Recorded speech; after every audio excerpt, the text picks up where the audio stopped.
A single father working under a car hood, a CEO, and designer heels stepping into his garage. A proposal that will shatter both their worlds. When Olivia Grant offers Ethan Cole money to fake a relationship and escape her arranged engagement, neither expects what comes next. A collision of two lives that will expose family corruption, destroy reputations, and force them both to choose between safety and something real. If you want to see where this story takes them, hit that like button and drop a comment with your city so I can see how far this journey reaches. Now, let's begin. The fluorescent lights in Cole's auto repair buzzed overhead, casting harsh shadows across the oil-stained concrete floor. Ethan Cole lay on his back beneath a '98 Honda Civic, wrench in hand, listening to the familiar drip of coolant into the catch pan. His daughter's school fees were due in 3 days. The number sat in his head like a stone. $847. He had $340 in the bank. "Dad, the phone's ringing again," came a voice from the office doorway. Ethan didn't look up. "Let it go to voicemail, Mia." "It already did. Twice." He slid out from under the car, wiping grease from his forearms with a rag that only spread it around. Mia stood in the doorway holding a juice box, her backpack still on from school. She was 8 years old with tangled brown hair and a gap-toothed smile that made his chest ache every time he saw it. "You're supposed to be doing homework," he said.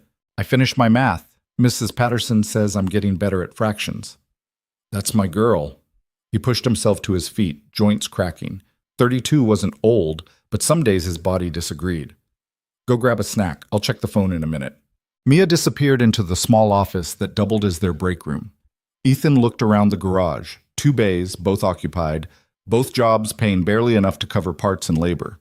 The building lease was going up next month. He'd need to let go of Marcus, his part-time guy, which meant longer hours and less time with Mia. He heard the rumble before he saw it. The engine note was wrong for this neighborhood.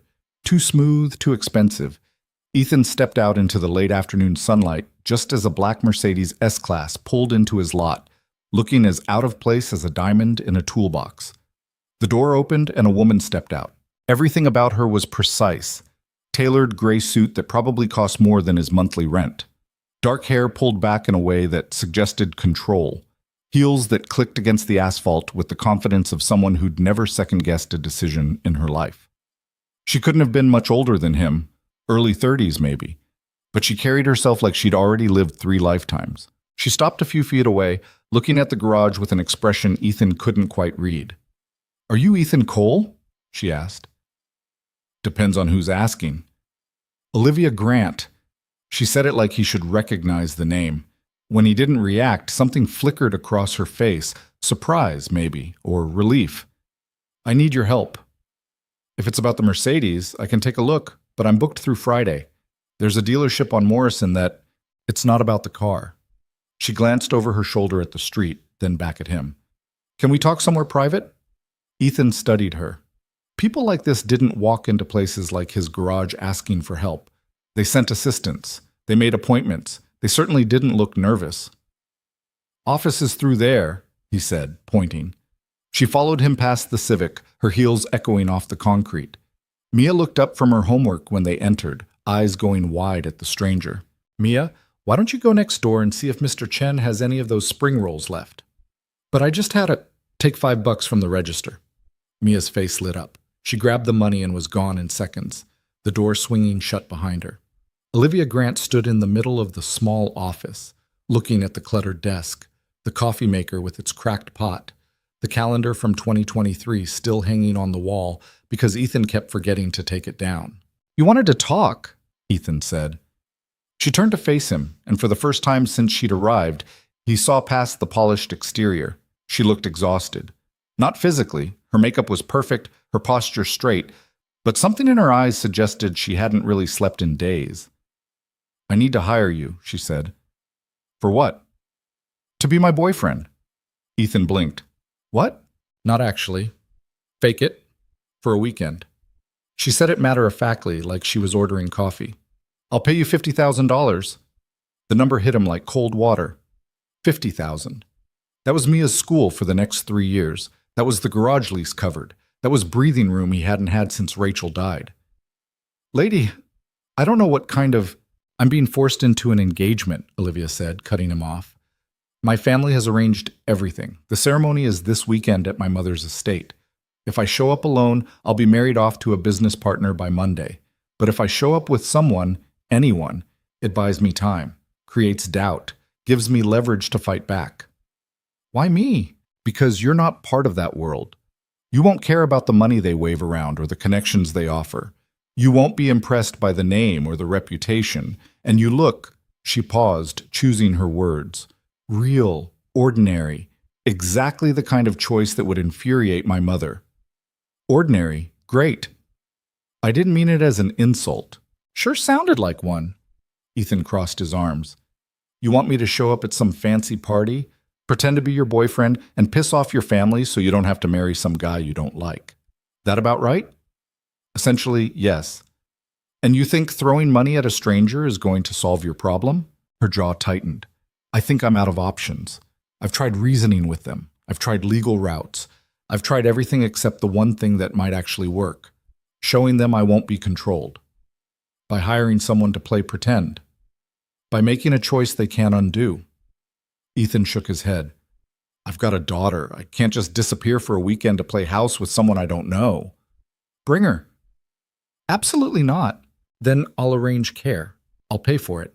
Whatever you need. Olivia stepped closer, and he could see the desperation creeping into her carefully maintained composure. Mr. Cole, I wouldn't be here if I had any other options.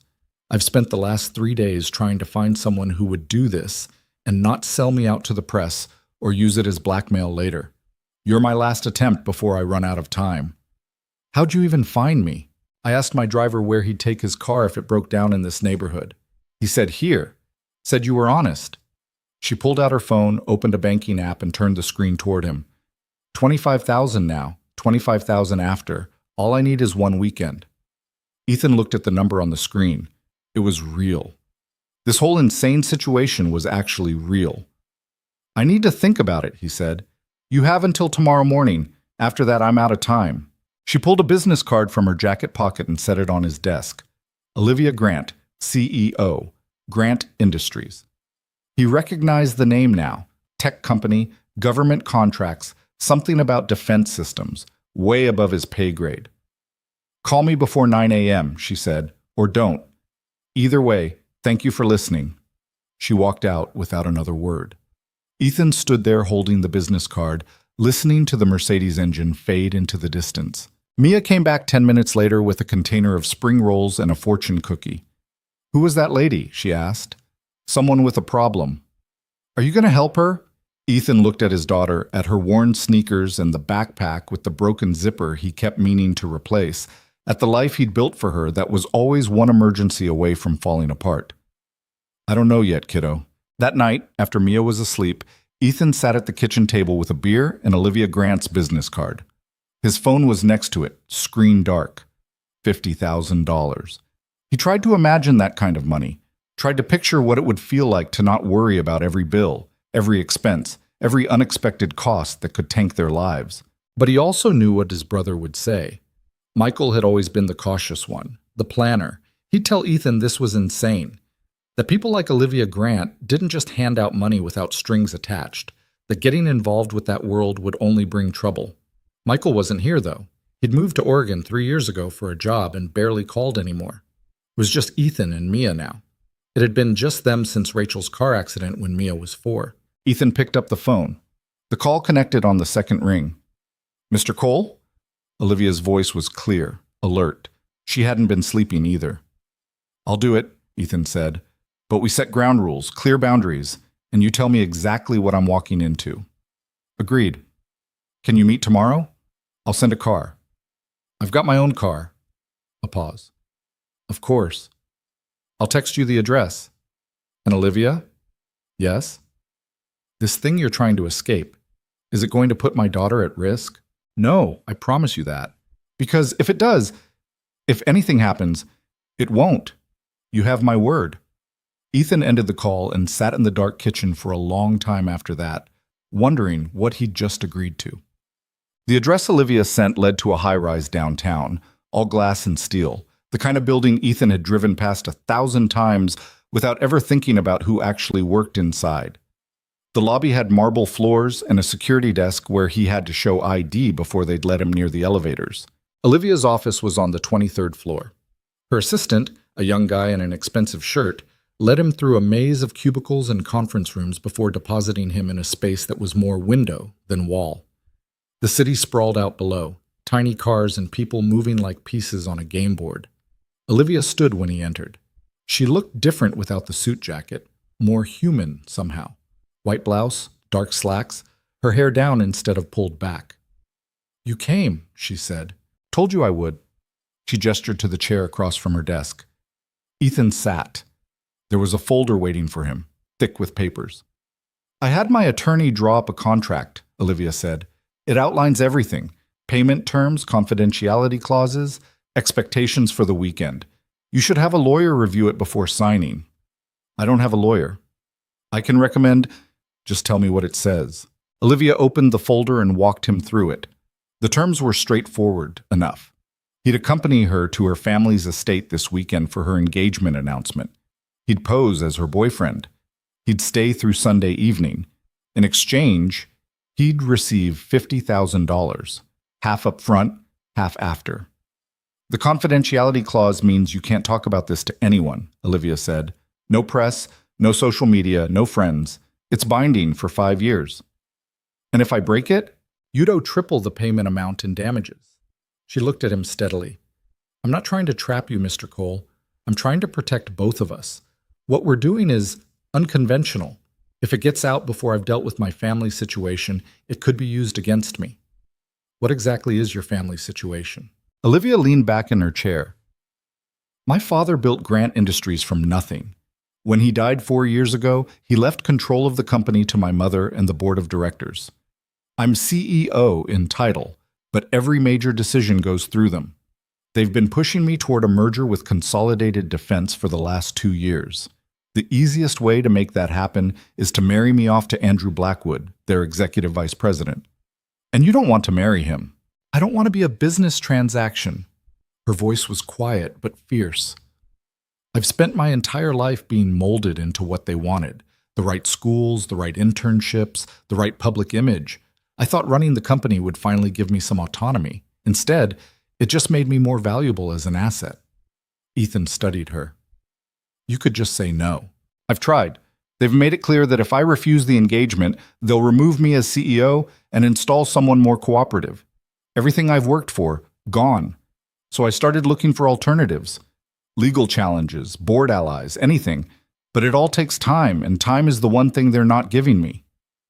"So you're going to show up with a fake boyfriend and hope that changes their minds?" "I'm going to show up with proof that I make my own choices. It won't stop them completely, but it'll create enough chaos that I can start fighting back. They can't marry me off if I'm already publicly involved with someone else. Even if that someone is fake.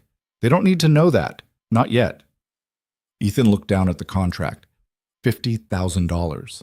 1 weekend. He thought about Mia's school fees, the garage lease, the space he'd have to finally breathe. "What do I need to do?" he asked. Relief washed across Olivia's face. "Be yourself, that's all. My family will expect someone polished and artificial. The more you don't fit that mold, the better. Just be present. Be believable. And don't let them intimidate you. I've dealt with difficult customers before." "These aren't customers, they're—" She stopped, choosing her words. "They're people who are used to getting what they want. They'll try to humiliate you, buy you off, or discredit you. Probably all three." "Sounds like a great weekend." "I'm sorry, I know this isn't fair to you. You're paying me $50,000. Fair doesn't really enter into it." Ethan signed the contract. Olivia countersigned, then pulled out her phone and made a transfer. His phone buzzed a moment later with a notification from his bank. $25,000. Actually there. Actually real. "We leave Friday afternoon," Olivia said. "I'll pick you up at your garage. Pack for a weekend at a country estate, casual clothes, one nice outfit for dinner. And Mr. Cole? Yeah? Thank you.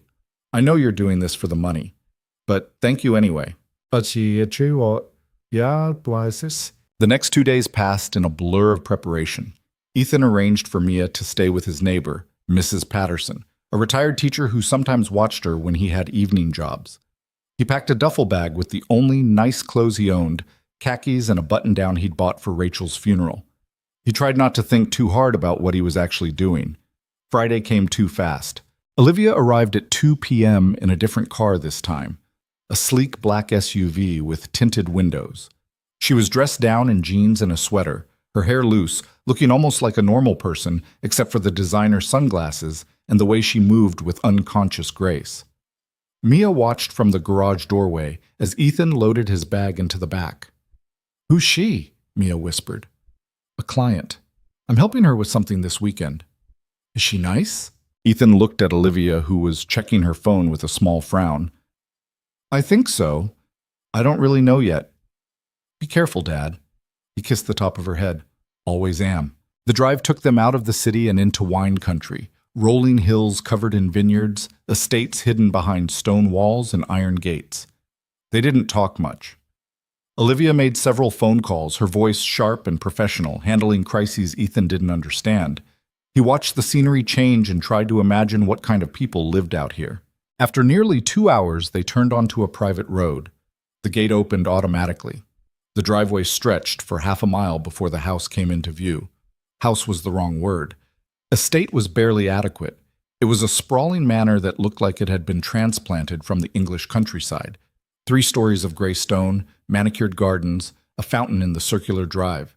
There were already several cars parked, luxury sedans and sports cars worth more than Ethan's garage. "We're the last to arrive," Olivia said quietly. "That's deliberate. I wanted everyone already here when I walked in with you." "Maximum impact." "Exactly." She parked and turned off the engine. For a moment, neither of them moved. "Are you ready?" she asked. Ethan looked at the mansion, at the life he was about to step into. "No, but let's do it anyway." They got out. Olivia came around to his side, and before he realized what she was doing, she took his hand. Her fingers were cold. "They'll be watching from the windows," she said.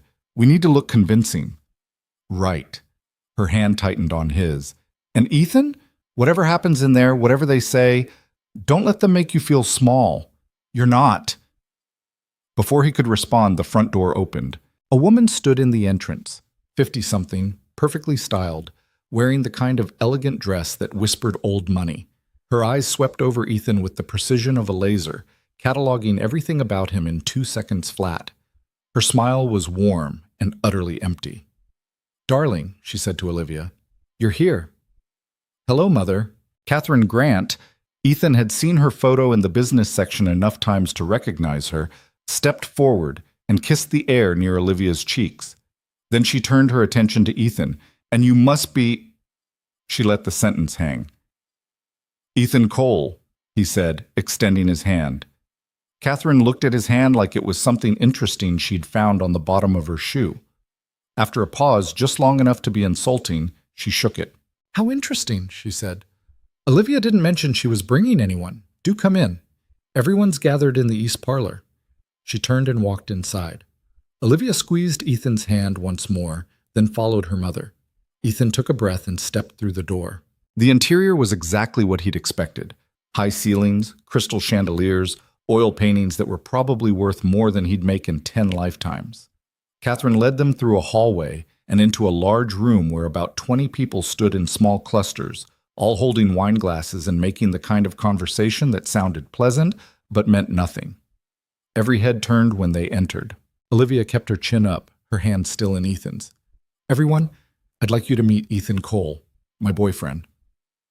The silence that followed was exquisite. Then a man stepped forward from the crowd.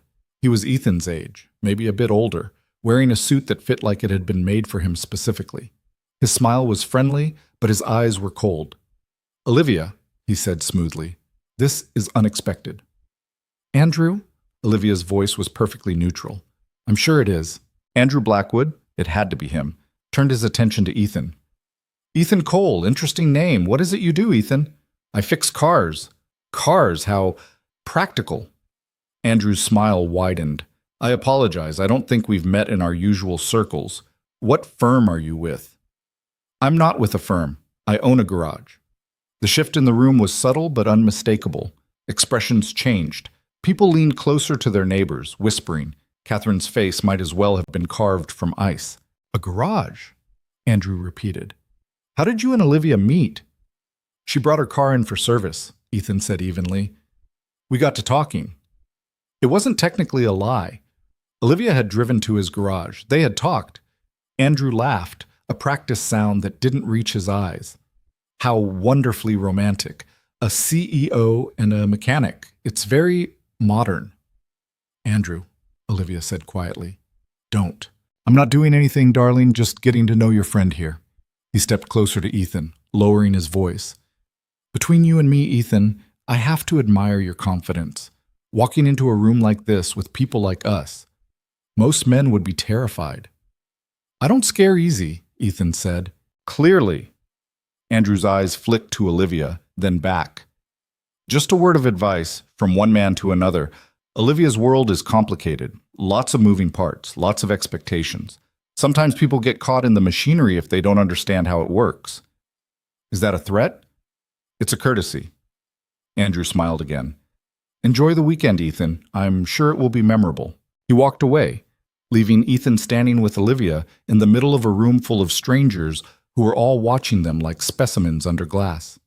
Well, Olivia said quietly, that went about as expected. A server appeared with wine. Olivia took 2 glasses and handed one to Ethan. Her hand was shaking slightly. You okay? He asked. No, but we're committed now. She took a sip of wine. Come on, I'll introduce you to the rest of them. Try not to let anyone draw blood. The next hour was a masterclass in passive aggression.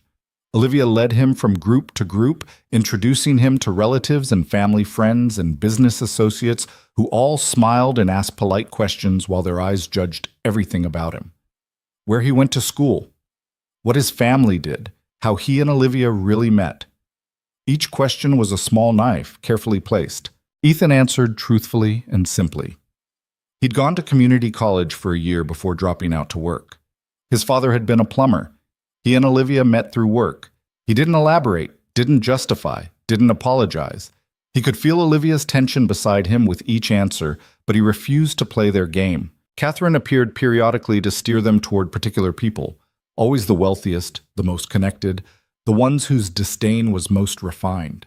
She introduced Ethan as Olivia's friend, with a smile that made it clear what she thought of that friendship. Dinner was announced at 7. They filed into a dining room with a table that could seat 30. Ethan found himself positioned between Olivia and an older man who introduced himself as Richard Sterling, a board member. So Ethan, Richard said as the first course arrived, some kind of soup that probably had a French name. Olivia tells us you're in automotive repair must be quite different from her usual world. It is. I imagine you don't often attend gatherings like this. First time, actually. How are you finding it? Ethan looked around the table at the crystal and silver, the people in their expensive clothes talking about stock prices and political campaigns. Honestly, it's a little much. Richard laughed, actually laughed, not the polite chuckle everyone else had been giving. I like you, son. You're honest. That's rare around here. He leaned closer, lowering his voice. Word of advice. These people are vultures. They're going to try to figure out what you want so they can use it against you. Don't give them anything. Noted. The meal progressed through courses Ethan didn't recognize. He watched Olivia navigate the conversation with practiced ease, deflecting questions about their relationship and her plans with the company. She was good at this, the performance, the careful words, the social chess. But he could see the exhaustion underneath, the effort it took to maintain the mask. Across the table, Andrew watched them both with the patience of a spider. Catherine stood when dessert was cleared, tapping her wine glass with a knife. The conversation died. I want to thank you all for coming this weekend, she said, her voice carrying effortlessly. As most of you know, we're here to celebrate a very special announcement. The engagement of my daughter Olivia to Andrew Blackwood, joining our families and our companies in a partnership that will benefit everyone. Ethan felt Olivia go rigid beside him. Of course, Catherine continued, her eyes finding Ethan. It seems Olivia has brought a guest. How unexpected. But I'm sure once she's had time to think clearly about her responsibilities and her future, she'll make the right decision. The decision her father would have wanted. The implication hung in the air like poison. Olivia set down her wine glass carefully. When she stood, every eye in the room turned to her. "Mother," she said quietly, "we need to talk. Privately." "There's nothing private about this, darling. These people are family. They have a right to know what's happening with the company they've invested in." "This isn't about the company." "Everything is about the company." Catherine's smile never wavered. "Your personal diversions don't change what needs to happen here. You have obligations, responsibilities. I have a life. You have a legacy, and you're throwing it away for a mechanic?" Catherine's voice sharpened just slightly. "Really, Olivia, I raised you better than this." Ethan felt the room's attention shift to him. He set down his fork and met Catherine's gaze steadily. "Mrs. Grant," he said, "with all due respect, your daughter is a person, not a chess piece. Maybe if you treated her like one, she wouldn't be looking for ways to escape." The silence that followed was absolute. Catherine's expression didn't change, but something flickered in her eyes. Rage, carefully controlled. "How dare you?" "He's right," Olivia said. Everyone looked at her. "He's right," she repeated, louder this time. "I'm not a merger opportunity. I'm not a business deal. And I'm not marrying Andrew just because it's convenient for the company." Andrew stood slowly. "Olivia, you're upset. Why don't we discuss this tomorrow when—" "There's nothing to discuss. I'm not going through with the engagement. I'm sorry if that creates problems for the merger, but that's not my responsibility." "It is exactly your responsibility," Catherine said, her voice ice. "You are the CEO of Grant Industries. Every decision you make affects thousands of people.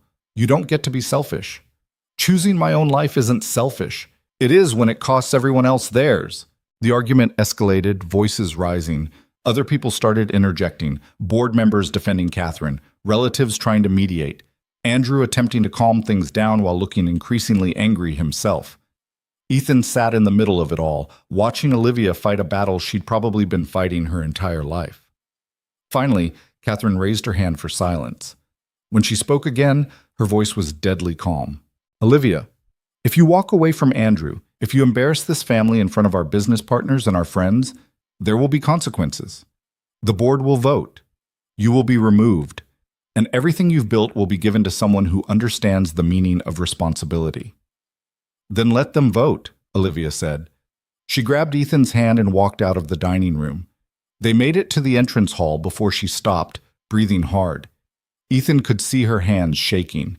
"That was—" she started. "Intense," Ethan finished. "I'm sorry. I shouldn't have dragged you into this. This was a mistake. I thought I could control it, but— Hey." He waited until she looked at him. "You stood up for yourself. That took guts. I just destroyed my career, probably burned every bridge I have with my family. And for what? A fake boyfriend and a weekend of rebellion?" She laughed, but it sounded broken. "I'm an idiot." "You're not. You're someone who's been trapped for a long time and finally decided to fight back. That's not stupid." Olivia looked at him, really looked at him, for the first time since they'd arrived. "Why are you being nice to me? You're here for the money. You don't owe me anything else." "Maybe, but I've got a daughter who's going to grow up in a world full of people trying to tell her who to be and what to do with her life. I'd like her to have examples of women who don't take that shit. So yeah, I'm being nice. Deal with it." A small smile broke through her expression. "You're strange, Ethan Cole." "I get that a lot." Footsteps echoed from the dining room. Olivia's face tightened. "Come on," she said. I'll show you to your room. Tomorrow's going to be worse." She led him up a grand staircase to the second floor, down a hallway lined with family portraits. The guest room was larger than his entire apartment. 4-poster bed, its own sitting area, windows overlooking the gardens. "I'm next door if you need anything," Olivia said from the doorway. "And Ethan, thank you for tonight, for saying what you said. Anytime." She left, closing the door softly behind her. Ethan sat on the edge of the bed that probably cost more than his car and pulled out his phone. There was a text from Mrs. Patterson. "Mia's asleep. We made cookies. She's fine." He looked around the room, at the luxury that surrounded him, at the world he'd stepped into for $50,000 and a weekend of pretending. From downstairs he could hear raised voices, the argument continuing without them. He thought about Olivia's face when her mother had called her selfish, about the way she'd trembled with anger and hurt and determination. This was going to get worse before it got better. He could feel it. Ethan turned off the lights and lay in the expensive bed, staring at the ceiling, and wondered what he'd actually signed up for. Ethan woke to the sound of voices outside his door. Low, urgent, the kind of conversation people had when they didn't want to be overheard but couldn't quite manage to whisper. He checked his phone. 6:30 in the morning.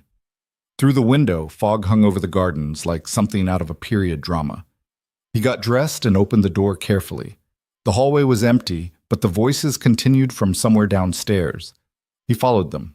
The kitchen was massive, all marble countertops and professional-grade appliances. Catherine Grant stood near the island with two men in expensive suits, their voices carrying despite the obvious effort to keep things quiet. "Cannot allow this to continue," one of the men was saying. "The optics alone are disastrous. If the press gets wind that she's involved with some—" "They won't," Catherine interrupted, "because we're going to handle this quietly. Thomas, call Marcus and have him look into Mr. Cole's background. Everything. I want to know what leverage we have by noon." Ethan stepped into the kitchen. All three turned to look at him. "Morning," he said. Catherine's smile appeared instantly, like a mask sliding into place. "Ethan, you're up early. I hope the accommodations were comfortable." "They were fine." "Wonderful. Coffee?" "Sure." She poured him a cup from a French press, her movements precise. The two men excused themselves, disappearing through a side door. Catherine handed Ethan the coffee and studied him with the same calculating expression she'd worn at dinner. "I owe you an apology," she said. "Last night I was harsh.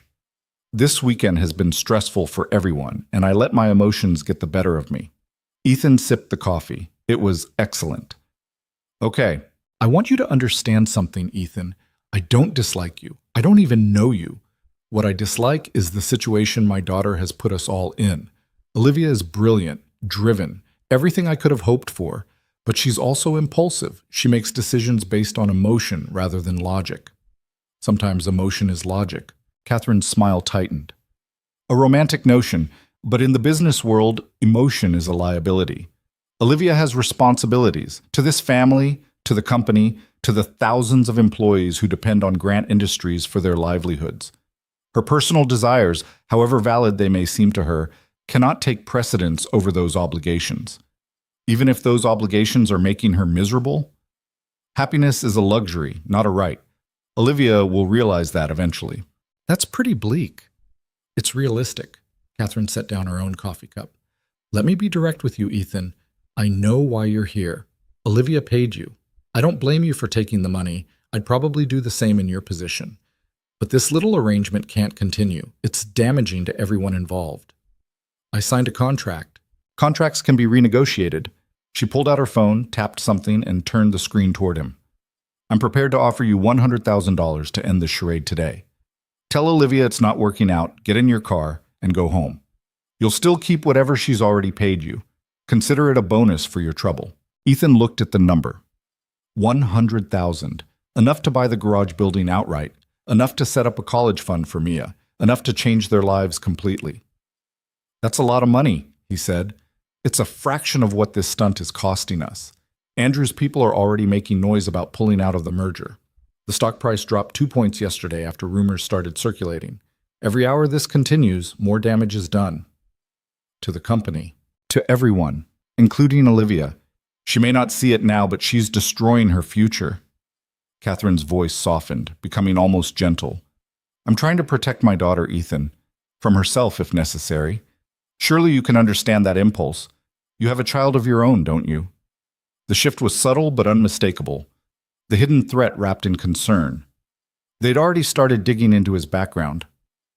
"I do," Ethan said carefully. "Then you know how far a parent will go to keep their child safe, to keep them from making mistakes that can't be undone." She reached out and touched his arm lightly. "Take the money. Go home to your daughter. Let me handle Olivia. Everyone wins." Ethan set down his coffee cup. "Except Olivia." "Olivia will be fine once she stops being stubborn." "Will she? Because from where I'm standing, it looks like you're trying to force her into a life she doesn't want so you can close a business deal." Catherine's hand dropped. The warmth vanished from her expression like fog burning off in sunlight. You have no idea what you're talking about. Maybe not. But I know what it looks like when someone's trapped. And I know Olivia asked me to be here because she didn't have anyone else who'd stand with her. He met Catherine's gaze steadily. So thanks for the offer, but I'm good. You're making a mistake. Wouldn't be my first. He walked out of the kitchen, his heart pounding. Behind him, he heard Catherine make a phone call, her voice low and sharp. He'd just made an enemy of a very powerful woman. The smart thing would have been to take the money and run. But Ethan had never been particularly smart about these things. He found Olivia in the library, a massive room lined with books that probably hadn't been read in decades. She sat in a window seat overlooking the gardens, already dressed in dark jeans and a sweater, her hair pulled back. She looked up when he entered. "You're up early," she said. "Your mom tried to buy me off." Olivia's expression didn't change. "How much?" 100,000. "That's insulting. You're worth at least 200. A small smile. "What did you say?" "I said no." "Why?" Ethan crossed to the window and looked out at the manicured grounds. In the distance, he could see someone setting up tables on the terrace, probably for the engagement announcement lunch Catherine had planned. "Because I told you I'd do this, and I don't back out on my word. Also because your mom is kind of terrifying, and I don't like being pushed around." "She is terrifying. She always has been." Olivia drew her knees up to her chest. "My father was different, warmer. He actually asked me what I wanted sometimes. When he died, it was like all the air went out of the house. Mother took over everything, the company, the family, me.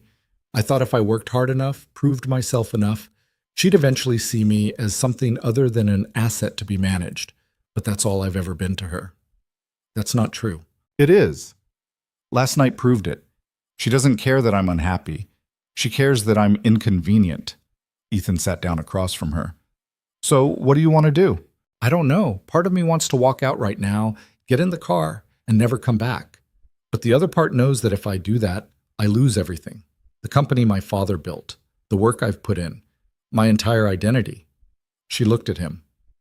"Do you ever feel like you're stuck between two terrible choices and there's no good answer?" "Every day," Ethan said. "When my wife died, I had to choose between keeping my job at the dealership or taking care of Mia. The job had benefits, stability, a future, but it also meant 60-hour weeks and putting my daughter in extended care. So I quit and opened the garage. Barely make enough to get by most months, but I'm there when Mia needs me. Some people think I made the wrong choice. Maybe I did, but it was my choice." "Do you regret it?" "Sometimes, when the bills pile up and I'm awake at 3 a.m. wondering how I'm going to make rent. But then Mia does something like bring home a drawing she made at school, and I remember why I did it. She's happy. She knows I'm there. That's worth more than stability." Olivia was quiet for a moment. "I don't have anything like that.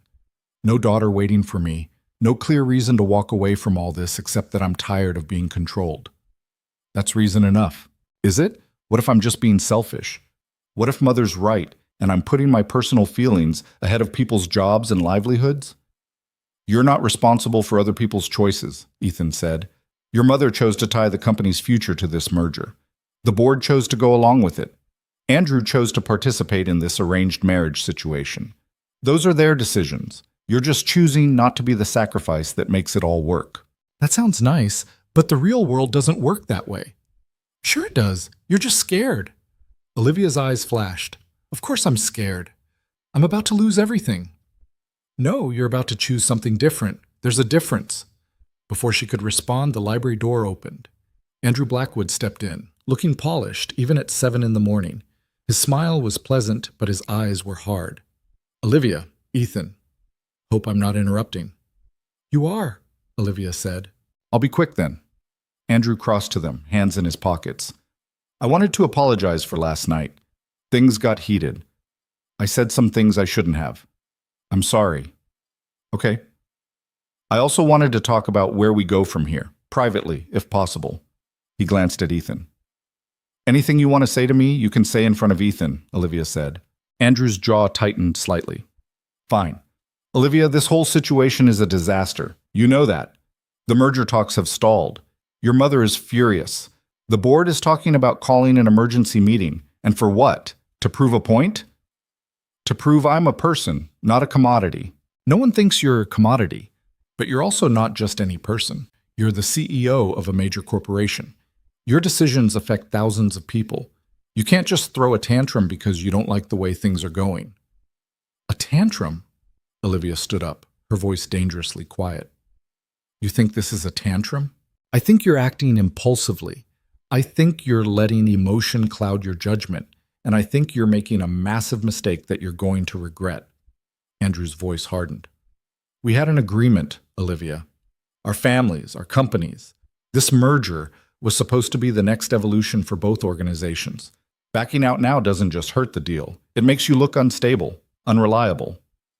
Or it makes me look like someone with a spine. It makes you look like a child. Andrew stepped closer. You want to be taken seriously? You want respect? Then start acting like an adult. End this charade with your mechanic, apologize to your mother and the board, and we can still salvage this. We can move forward as planned. And if I don't, then you'll be removed as CEO by Monday. Catherine already has the votes. You know she does. Olivia didn't flinch. Then I guess I'll be removed. Andrew stared at her. You're really willing to throw away everything for him? He jerked his head toward Ethan. I'm willing to throw away everything to not be you, Olivia shot back. The words landed like a slap. Andrew's face flushed red. You're going to regret this, he said quietly. Both of you. You have no idea what you're dealing with. He walked out, slamming the door behind him. Olivia sat back down, her hands shaking. That went well. He's scared, Ethan said. He should be angry, not scared. Anger is just scared wearing a different mask. He's losing something he thought he had locked down. People get mean when they're cornered. Olivia looked at him. You're surprisingly insightful for a mechanic. I read a lot while waiting for oil changes. She laughed, actually laughed, the tension breaking for a moment. Thank you for being here, for not running when you had the chance. Day's not over yet. The rest of the morning passed in a strange kind of limbo. Olivia disappeared to make phone calls, leaving Ethan to wander the estate. He found a gym, a wine cellar, a conservatory filled with plants he couldn't name. He avoided the other guests, most of whom were gathered on the terrace drinking mimosas and pretending last night's argument hadn't happened. Around 11, a young woman found him in the gardens. She was maybe 25, wearing riding clothes and a friendly smile. You must be Ethan, she said, extending her hand. I'm Sophie Grant, Olivia's cousin. I've been dying to meet you. Why's that? Because you've done the impossible. You've gotten Olivia to actually stand up to Aunt Catherine. That's worth seeing. Sophie fell into step beside him as he walked. Don't worry, I'm not here to lecture you or try to buy you off. I think what you're doing is great. I'm not doing much. You're giving Olivia a reason to fight back. That's something. Sophie glanced toward the house. I grew up watching Aunt Catherine mold Olivia into the perfect corporate heir. It was like watching someone sculpt a statue, chipping away everything that didn't fit the vision. Olivia used to be fun, spontaneous. She'd sneak out to go dancing, skip boring dinner parties, actually laugh. Then Uncle Richard died and Catherine tightened the leash. Eventually, Olivia stopped trying to be anything other than what was expected. It's short bird short much spades. Until now. Until you. Sophie studied him. What are you getting out of this? And don't tell me nothing, because nobody does something like this for free. She's paying me. How much? Ethan hesitated. Enough. Good. You should get paid. This family has more money than sense. Might as well put it to use helping someone. Sophie stopped walking. Word of advice, though. Be careful. Catherine doesn't lose. She can't afford to. If she thinks you're a real threat to her plans, she won't just try to buy you off. She'll destroy you. How? However she needs to. Leak things to the press. Manufacture scandals. Dig up dirt from your past and use it against you. She's done it before to people who got in her way, and she's very, very good at it. I don't have much dirt to dig up. Everyone has something, Ethan. Everyone. Sophie touched his arm gently. Just watch your back, and maybe watch Olivia's too. She's tough, but she's not used to fighting dirty. Catherine is. Sophie walked back toward the house, leaving Ethan alone in the gardens with a growing sense of unease. Lunch was served on the terrace at 1 p.m. Long tables covered in white linens, Flower arrangements that probably cost more than Ethan's monthly income. Waiters in formal attire carrying trays of food that looked too artistic to eat. 60 people milled around. Relatives, business associates, society friends. All of them pretending this was a normal, pleasant gathering. Ethan found Olivia near the edge of the terrace, a glass of white wine in her hand that she wasn't drinking. "You look miserable," he said quietly. "I am miserable. This is a nightmare." She gestured at the crowd. "Half these people are here to watch me fail. The other half are here to make sure the merger goes through regardless of what I want. And my mother keeps introducing me to interested parties who all happen to be business contacts who could benefit from seeing me married to Andrew. Want to leave? I wish I could. But the actual engagement announcement is in an hour. If I'm not here for it, Catherine wins by default. Everyone will assume I back down." Olivia took a sip of wine, made a face. "Why is expensive wine always terrible?" "Because rich people confuse expensive with good." She smiled despite herself. "You're very cynical for someone who fixes cars. You're very trusting for someone whose family is trying to sell her off." Touché. Catherine appeared at that moment, moving through the crowd like a shark through water. She stopped in front of them, her smile sharp. "Olivia, darling, I need you to come with me. There are some people I want you to meet." "I'm fine here, Mother." "It wasn't a request." Catherine's eyes flicked to Ethan. "Mr. Cole, would you mind giving us a moment? I need to speak with my daughter, privately." "Actually, I would mind," Ethan said. Catherine's expression hardened. "Excuse me? Olivia's an adult. If she wants to talk to you alone, she'll say so. Otherwise, I'm staying." For a moment, Catherine looked like she might argue. Then her smile returned, colder than before. "How chivalrous." "Very well, you can both come. We're going to have a family discussion." She led them away from the terrace, through the house, and into a wood-paneled study that smelled of leather and old money. Inside, 4 men waited. Board members, Ethan recognized 2 from breakfast. Andrew stood near the window, arms crossed. "Everyone's here," Catherine said, closing the door. "Good. Let's be clear about what's happening. The board has called an emergency meeting for Monday morning. The topic is Olivia's fitness to continue as CEO." "You can't do that," Olivia said. "We can, and we are. Your behavior this weekend has demonstrated a lack of judgment and professionalism that the board finds concerning.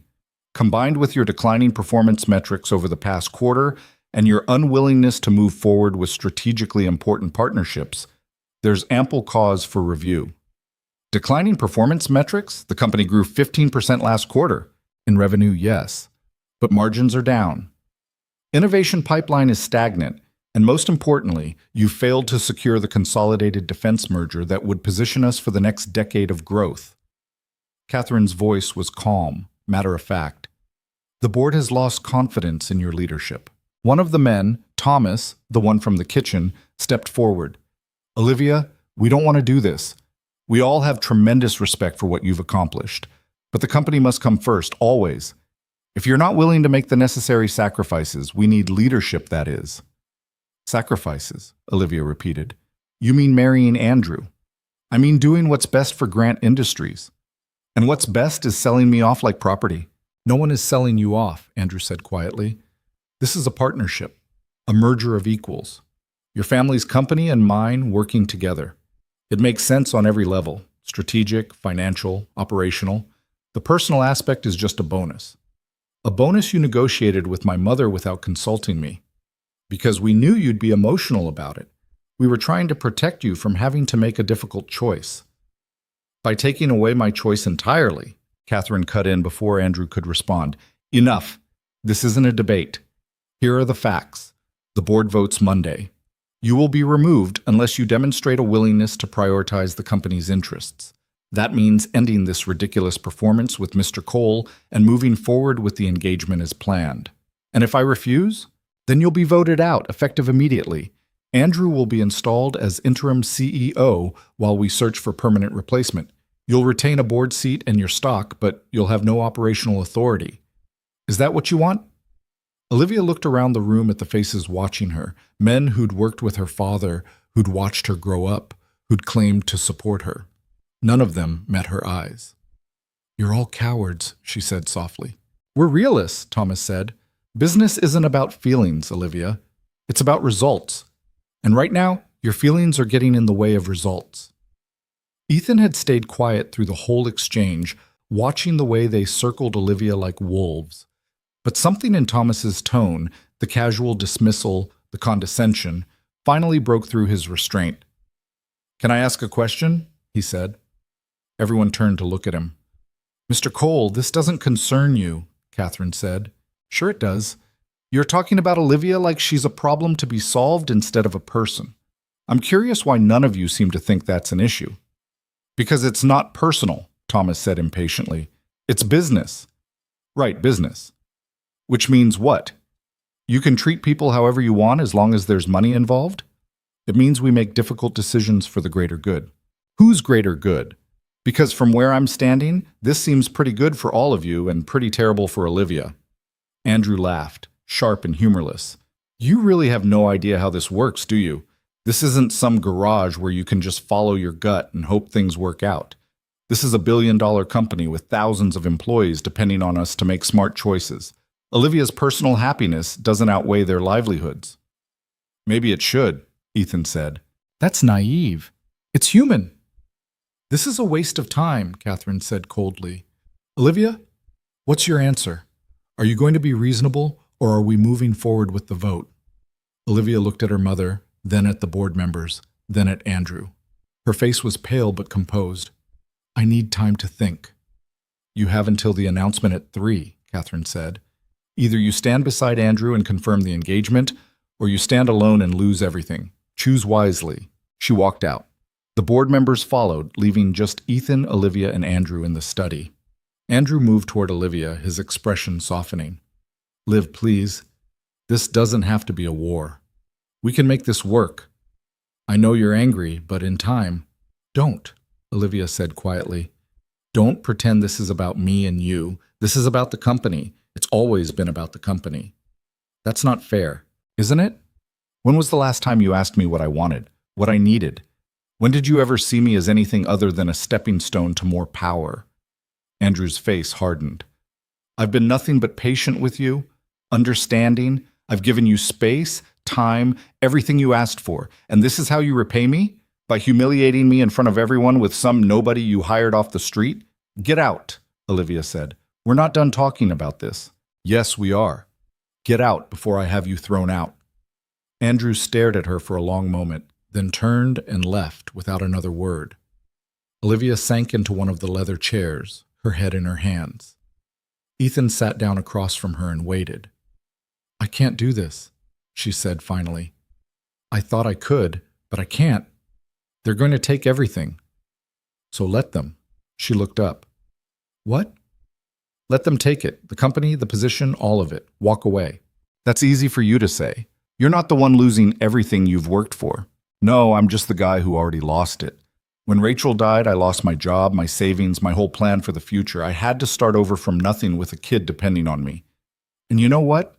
It sucked. It was terrifying and hard, and I had no idea if I could actually do it. But I did, because I didn't have a choice." Ethan leaned forward. "You do have a choice, Olivia. You can keep fighting to hold on to something that's making you miserable, or you can let it go and build something new." "I don't know how to build something new. This is all I know." "Then you'll figure it out. You're smart, you're capable, and you've got more resources than most people ever dream of. You'll be fine." "You don't know that." "You're right, I don't.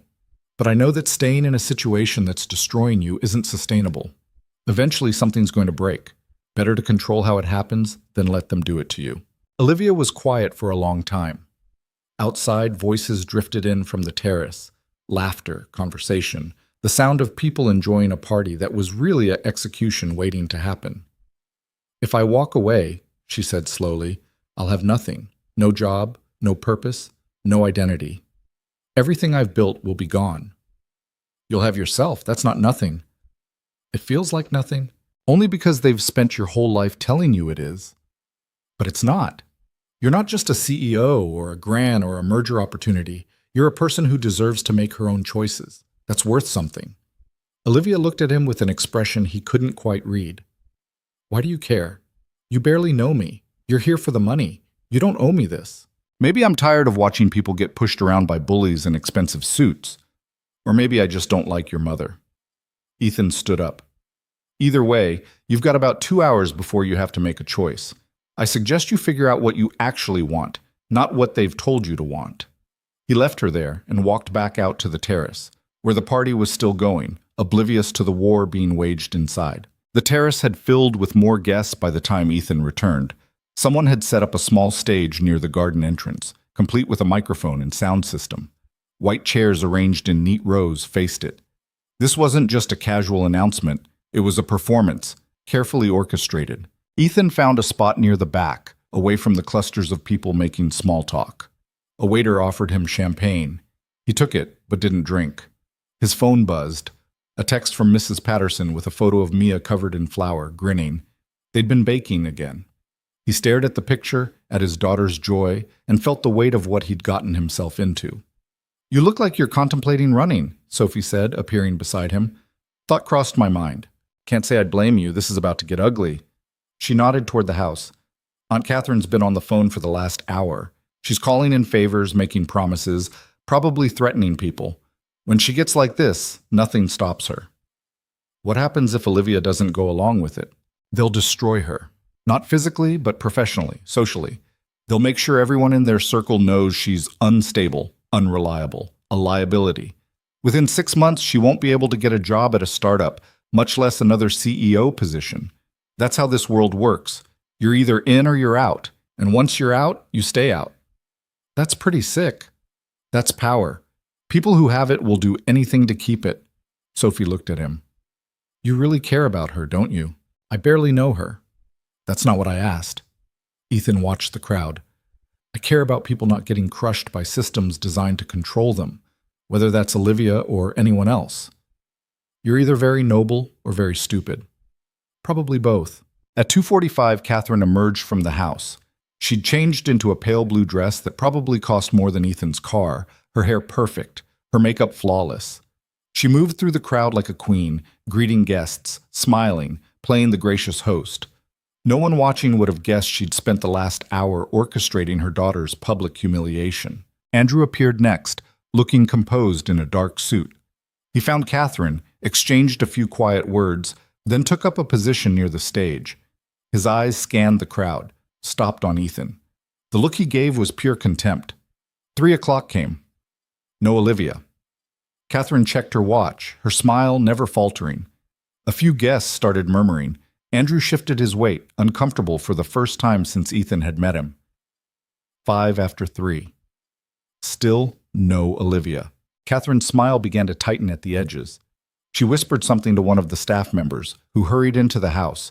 The crowd's murmuring grew louder. People were checking their phones, glancing toward the house, sensing something was wrong. 10 after 3. Catherine's composure cracked slightly. She gestured sharply to another staff member.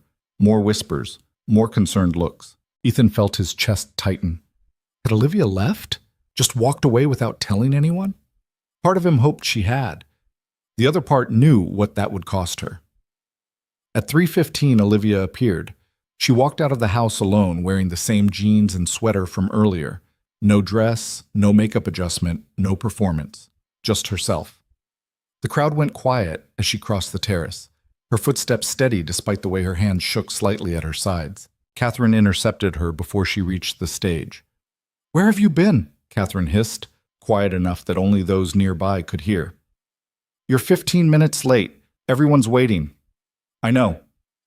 "Then get up there and make the announcement.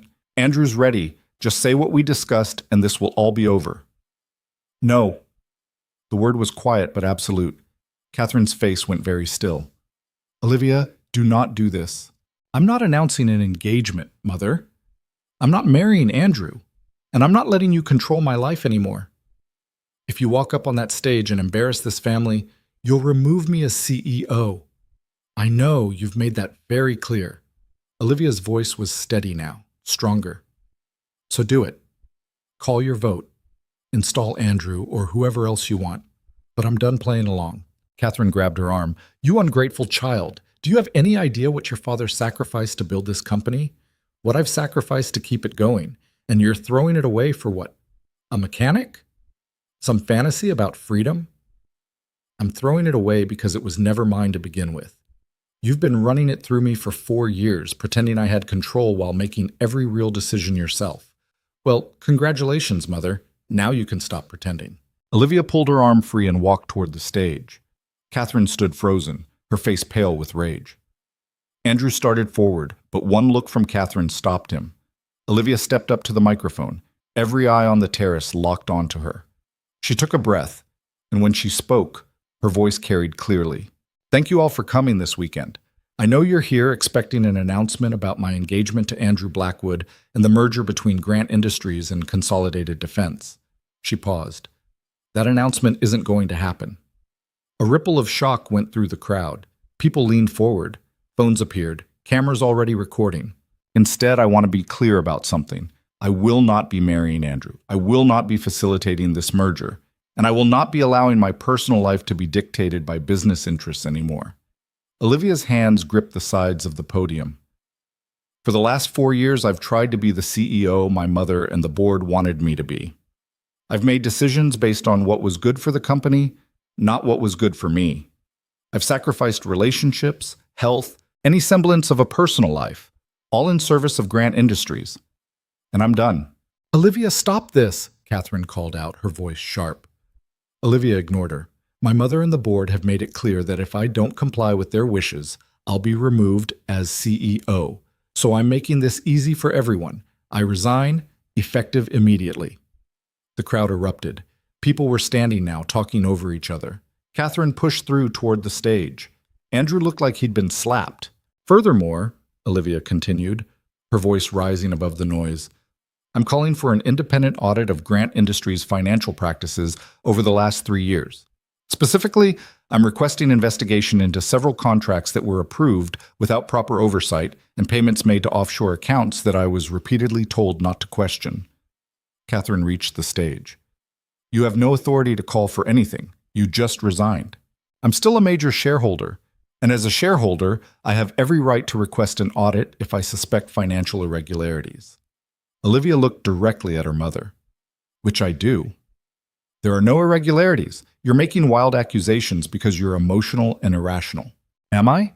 Then you won't mind an independent review proving that. Olivia turned back to the crowd. I've already contacted the SEC and provided them with documentation of several questionable transactions. They'll be conducting their own investigation starting Monday. The terrace descended into chaos. Board members were shouting questions. Business partners were making urgent phone calls. Reporters, and there were clearly reporters in the crowd, were typing frantically on their phones.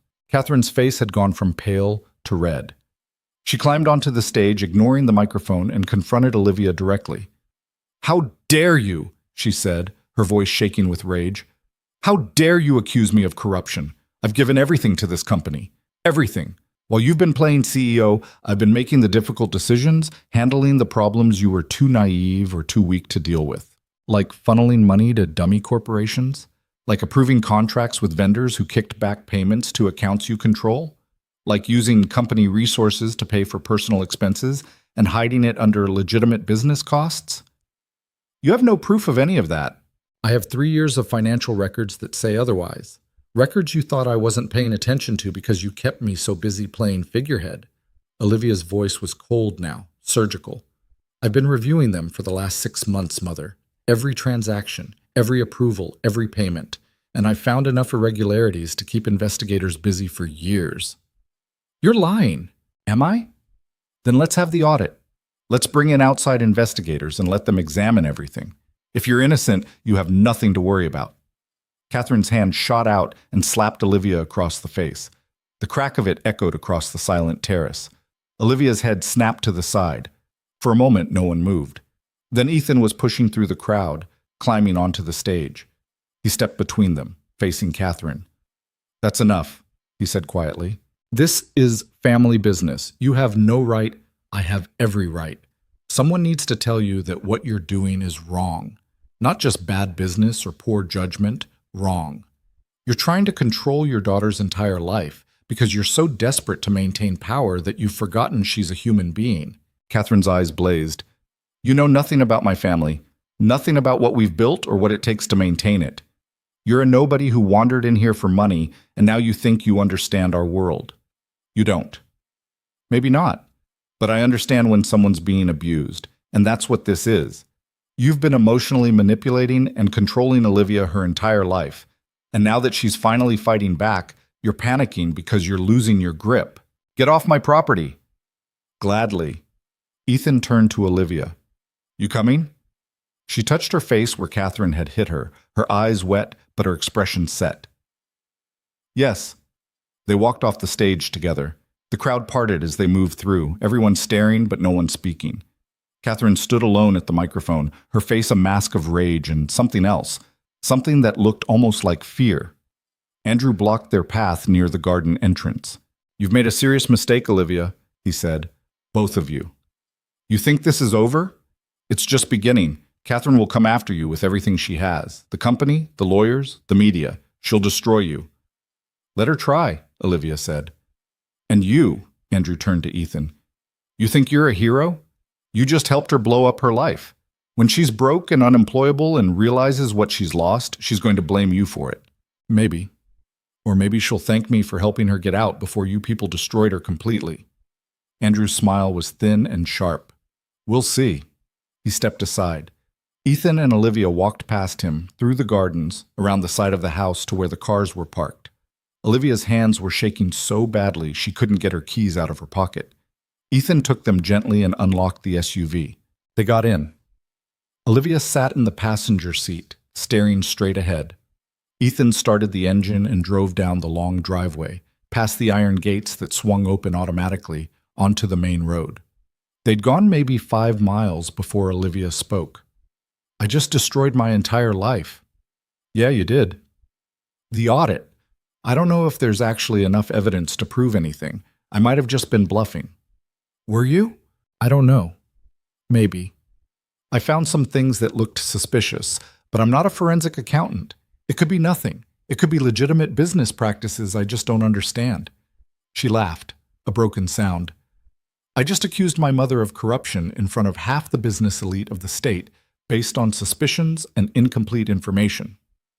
Sounds about right. This isn't funny, Ethan. If I'm wrong, I've committed slander. If I'm right, I've just declared war on my own mother. Either way, I'm finished.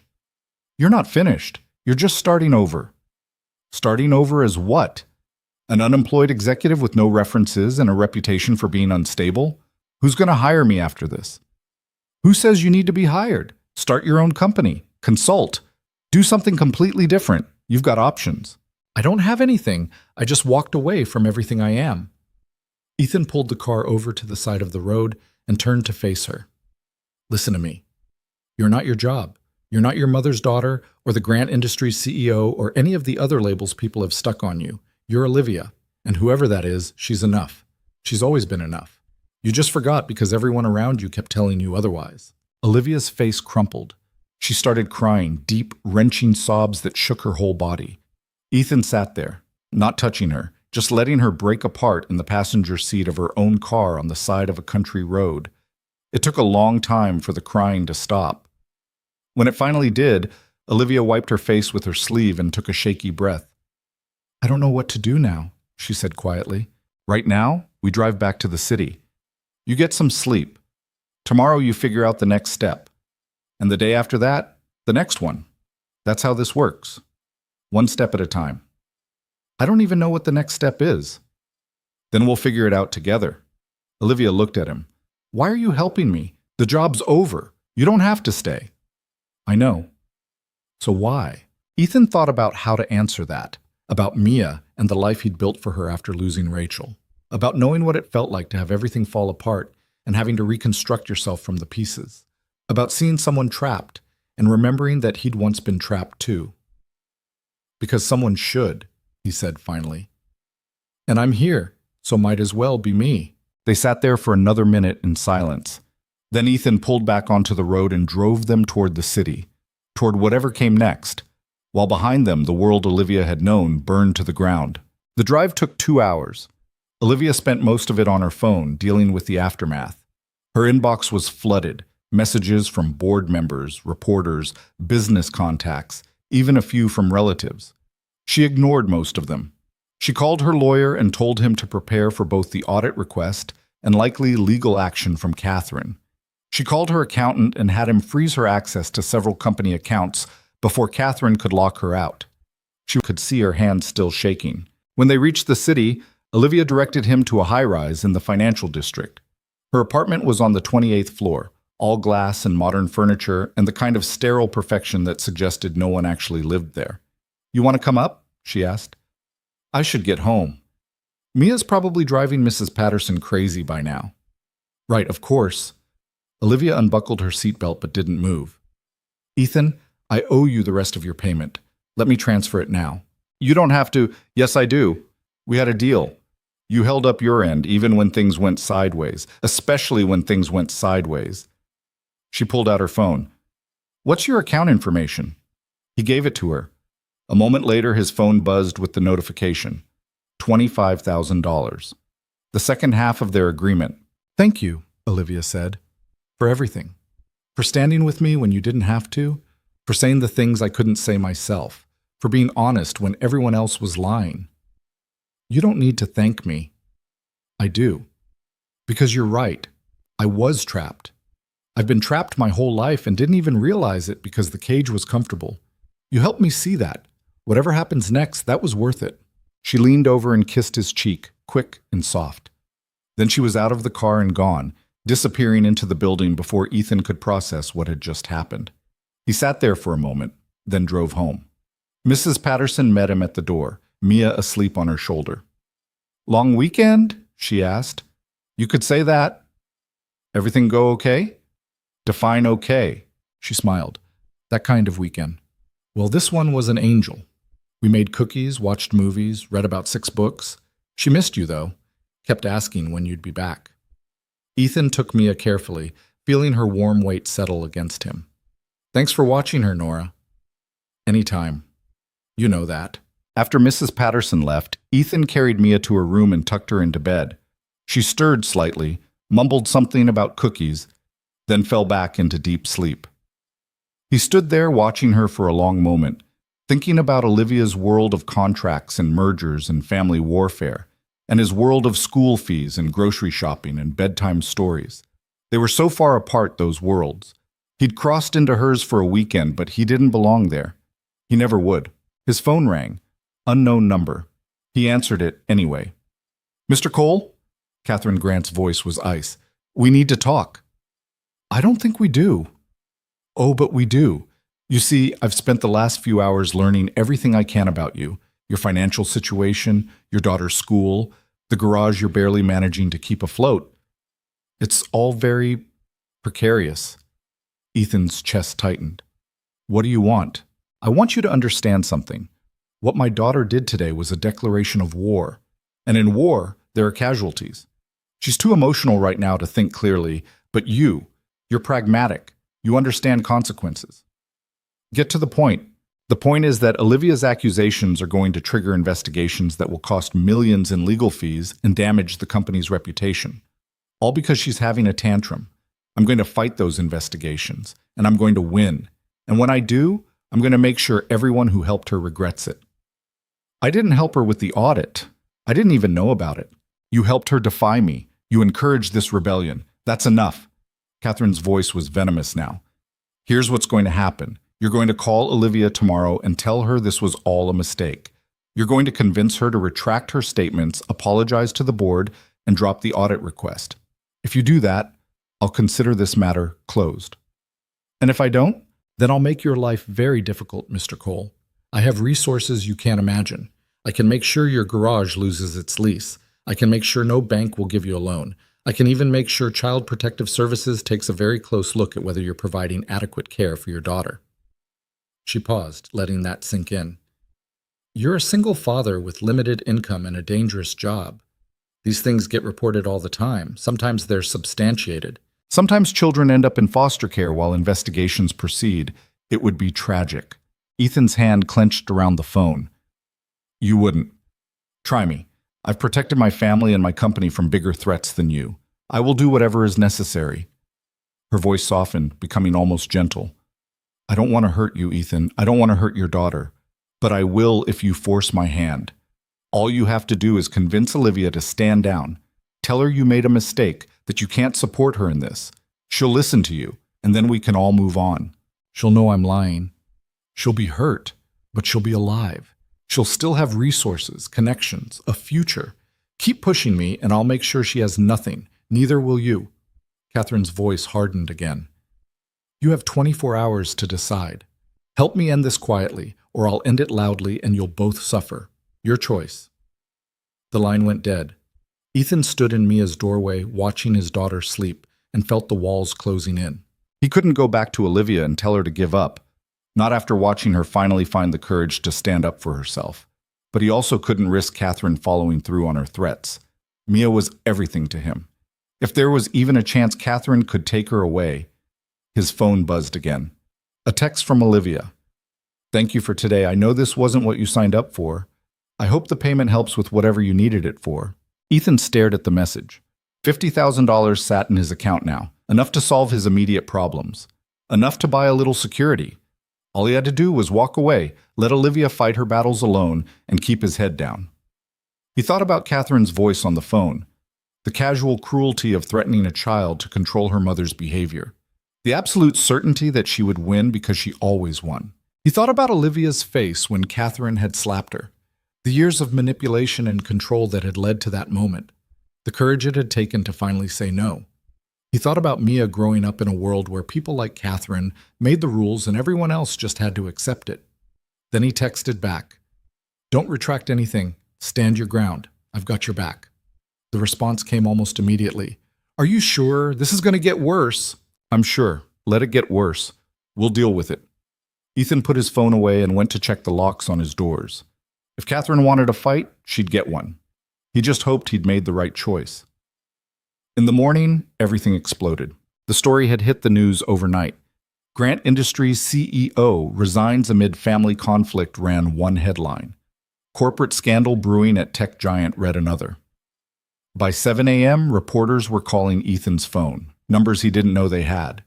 By 8, there were 2 vans parked outside his garage with camera crews setting up. Marcus, his part-time guy, showed up looking confused. "Boss, what the hell's going on? Why are there news people outside?" "Long story. Take the day off. I'll pay you anyway." "You sure?" "Yeah. This is going to be a mess. No point dragging you into it." After Marcus left, Ethan called Mrs. Patterson and asked if she could keep Mia for another day. She agreed without asking questions, bless her. Then he locked the garage doors and waited. The first reporter knocked at 9:30. Ethan didn't answer. The second tried calling his cell. He declined.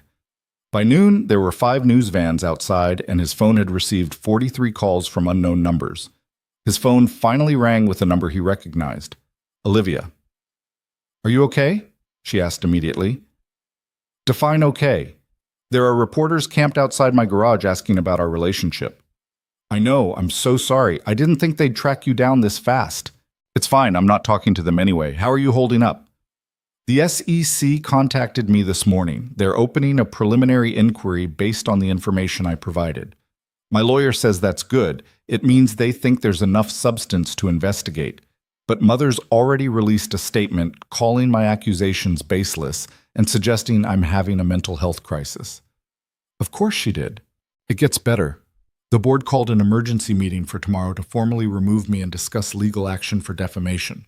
Andrew's people are floating the idea that you and I orchestrated this whole thing as some kind of extortion scheme.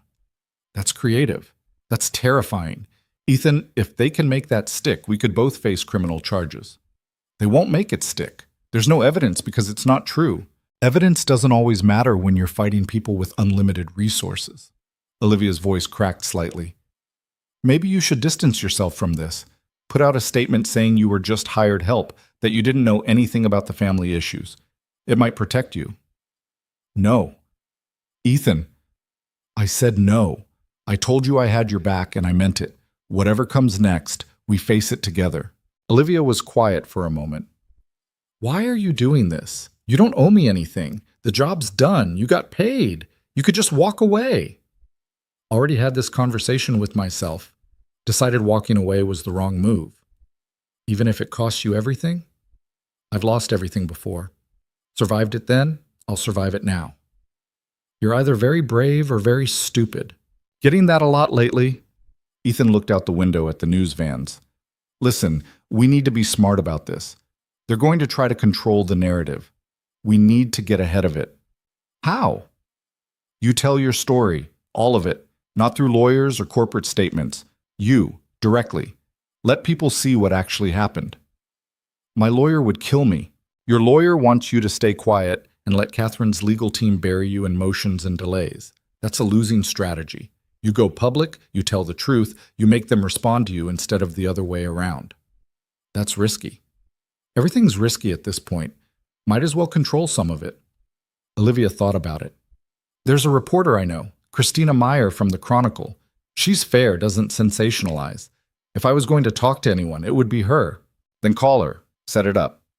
And Olivia? Yeah? Tell the whole truth, not the polished version.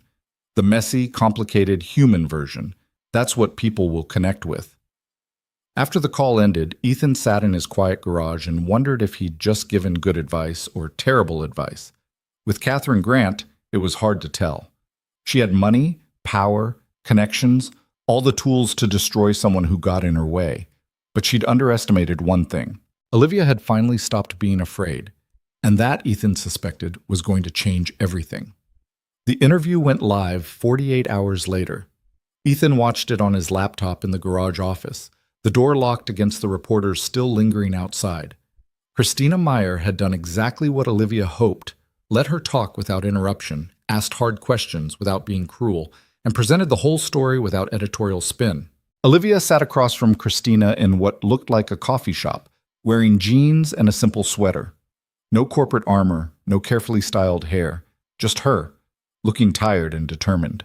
My mother slapped me in front of 60 people because I refused to marry a man she'd chosen for business purposes, Olivia said on screen. That's when I realized I'd never actually been running the company. I'd been performing a role she'd written for me, and the moment I deviated from the script, she tried to destroy me. Christina leaned forward. Those are serious accusations. Your mother's legal team has issued a statement suggesting you're experiencing emotional distress and making false claims. Of course they have. That's how this works. When women challenge power structures, we're called hysterical, unstable, emotional. But I'm not making false claims. I have documentation, bank records, email chains, evidence of financial irregularities that I've turned over to federal investigators. Olivia's voice was steady, calm.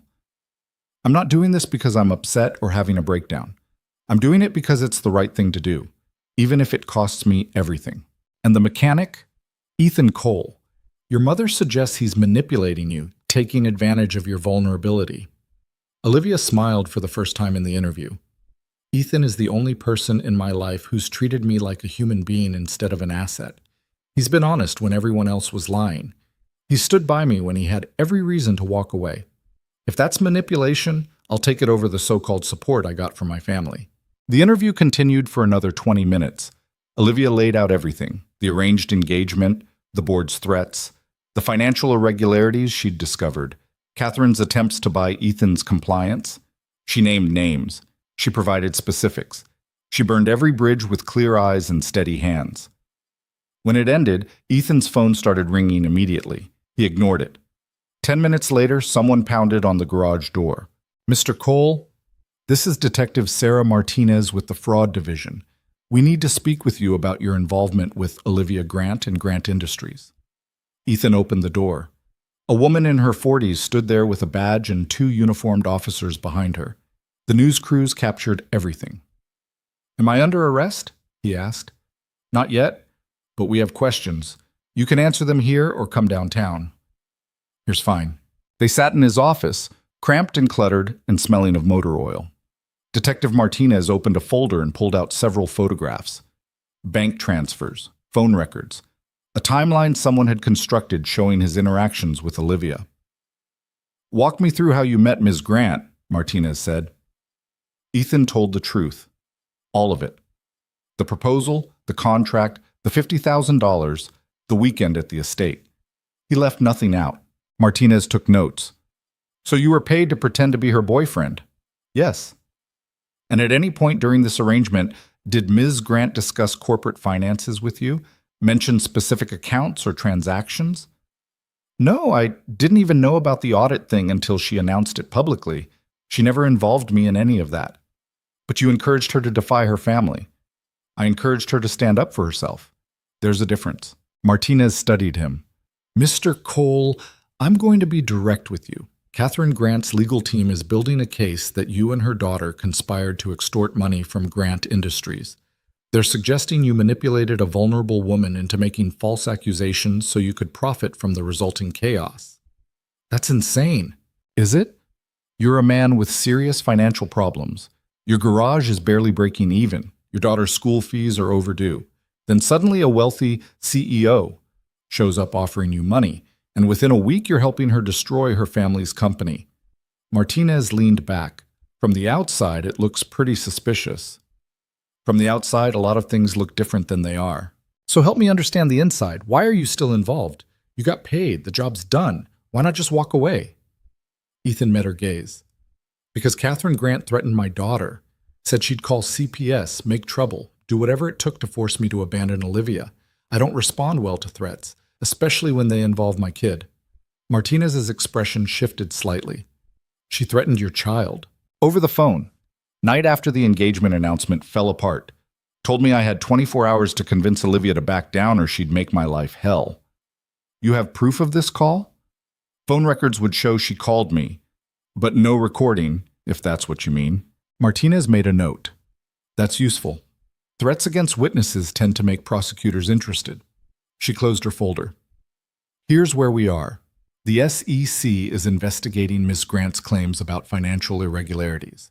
My department is investigating the extortion allegations against you and Ms. Grant. Right now, everything's preliminary. But I'll be honest, Catherine Grant has significant resources and connections. If she wants to make trouble for you, she can. She's already making trouble. It can get worse, much worse.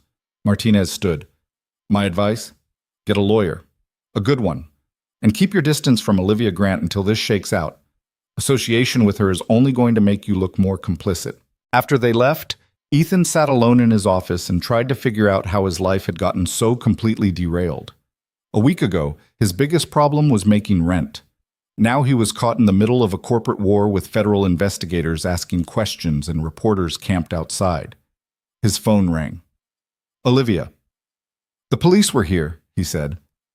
I know, they questioned me too. My lawyer says they're just gathering information, that we haven't been charged with anything. Yet, Olivia agreed. Ethan, I'm so sorry. I never meant for you to get dragged into this. Catherine's trying to make you the villain because she can't attack me directly without looking worse.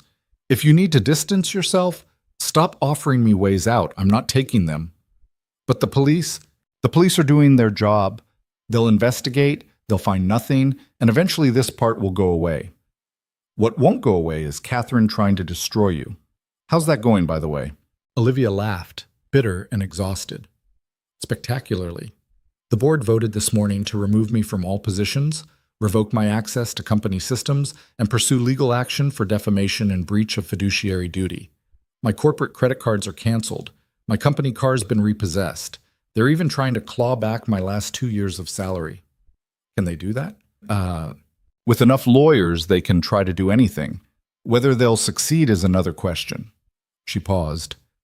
The good news is the SEC investigation is moving forward. They've subpoenaed financial records going back 5 years. Christina's article generated enough attention that they can't just bury it quietly.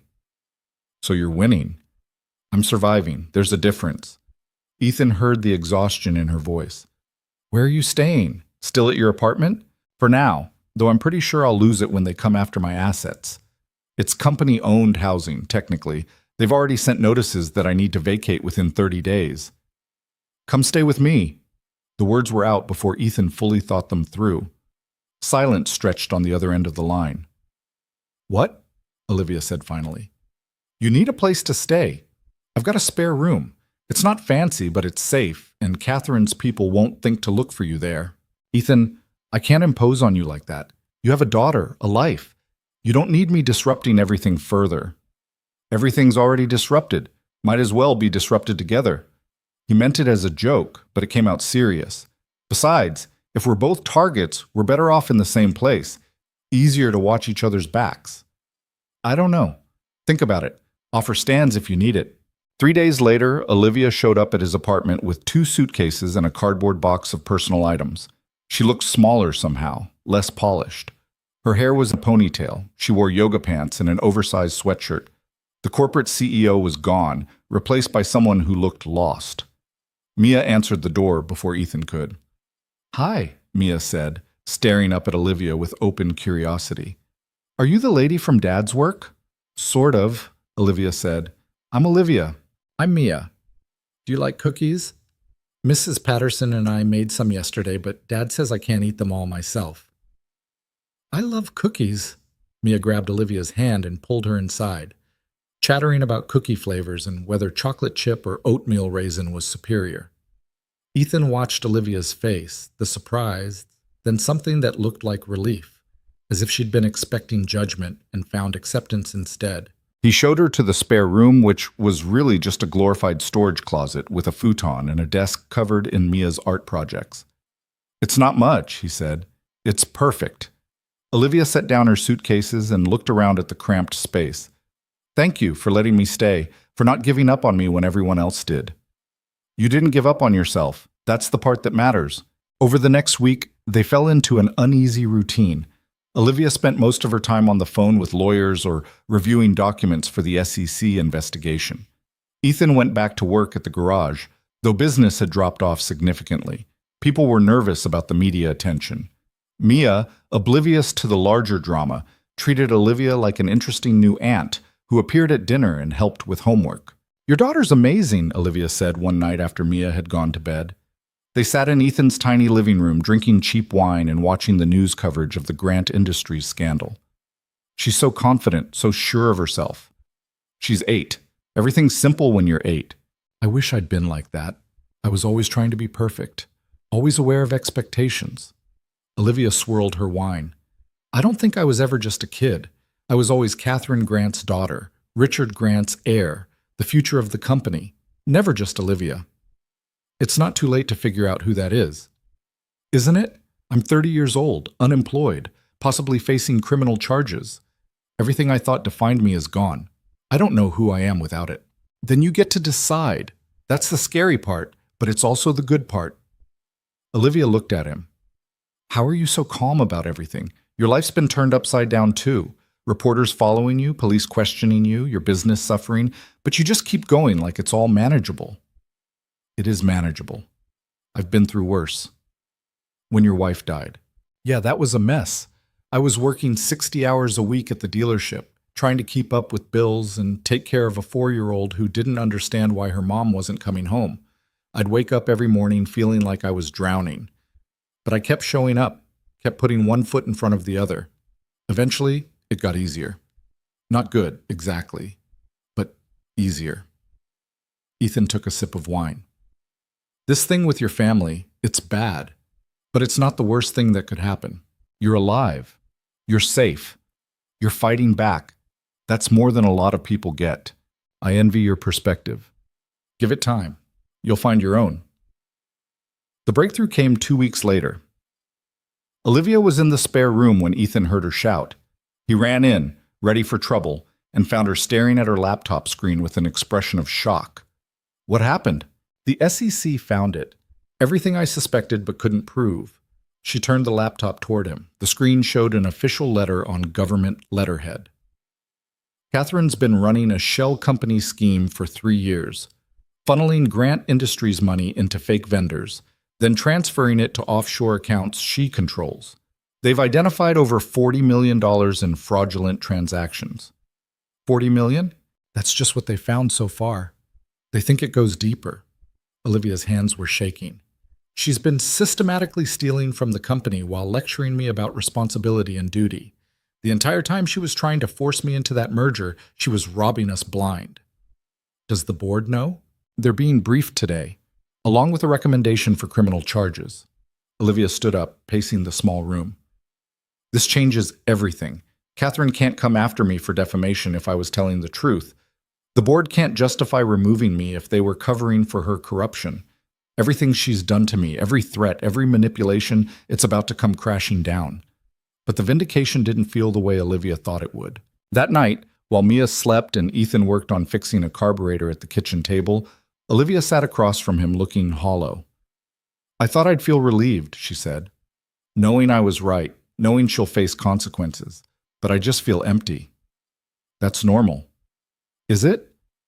Because I keep thinking about how she's my mother, how twisted things must be for her to steal from her own company while trying to control my life. What does that say about our family? About me? It says your mother made bad choices. Doesn't say anything about you. Doesn't it? I worked beside her for 4 years and never saw it. I was so focused on proving myself that I missed what was happening right in front of me. What kind of CEO does that make me? The human kind. You can't see everything. Nobody can. Olivia was quiet for a moment. The board called earlier. They want to offer me my position back, full reinstatement, public apology, compensation for damages. They're acting like none of this was their fault, like they were victims of Catherine's deception too. Are you going to take it? I don't know. Part of me wants to prove I can run that company better than she ever did. But another part of me remembers what it felt like. The constant pressure, the performance, the feeling that I was never quite enough. Do I really want to go back to that? Ethan set down the carburetor. What do you want to do? Not what you should do or what makes sense. What do you actually want? Olivia looked at him, then around the cramped kitchen with its peeling linoleum and mismatched chairs. This is going to sound crazy. Most good things do. I want to stay here, in this apartment, with you and Mia.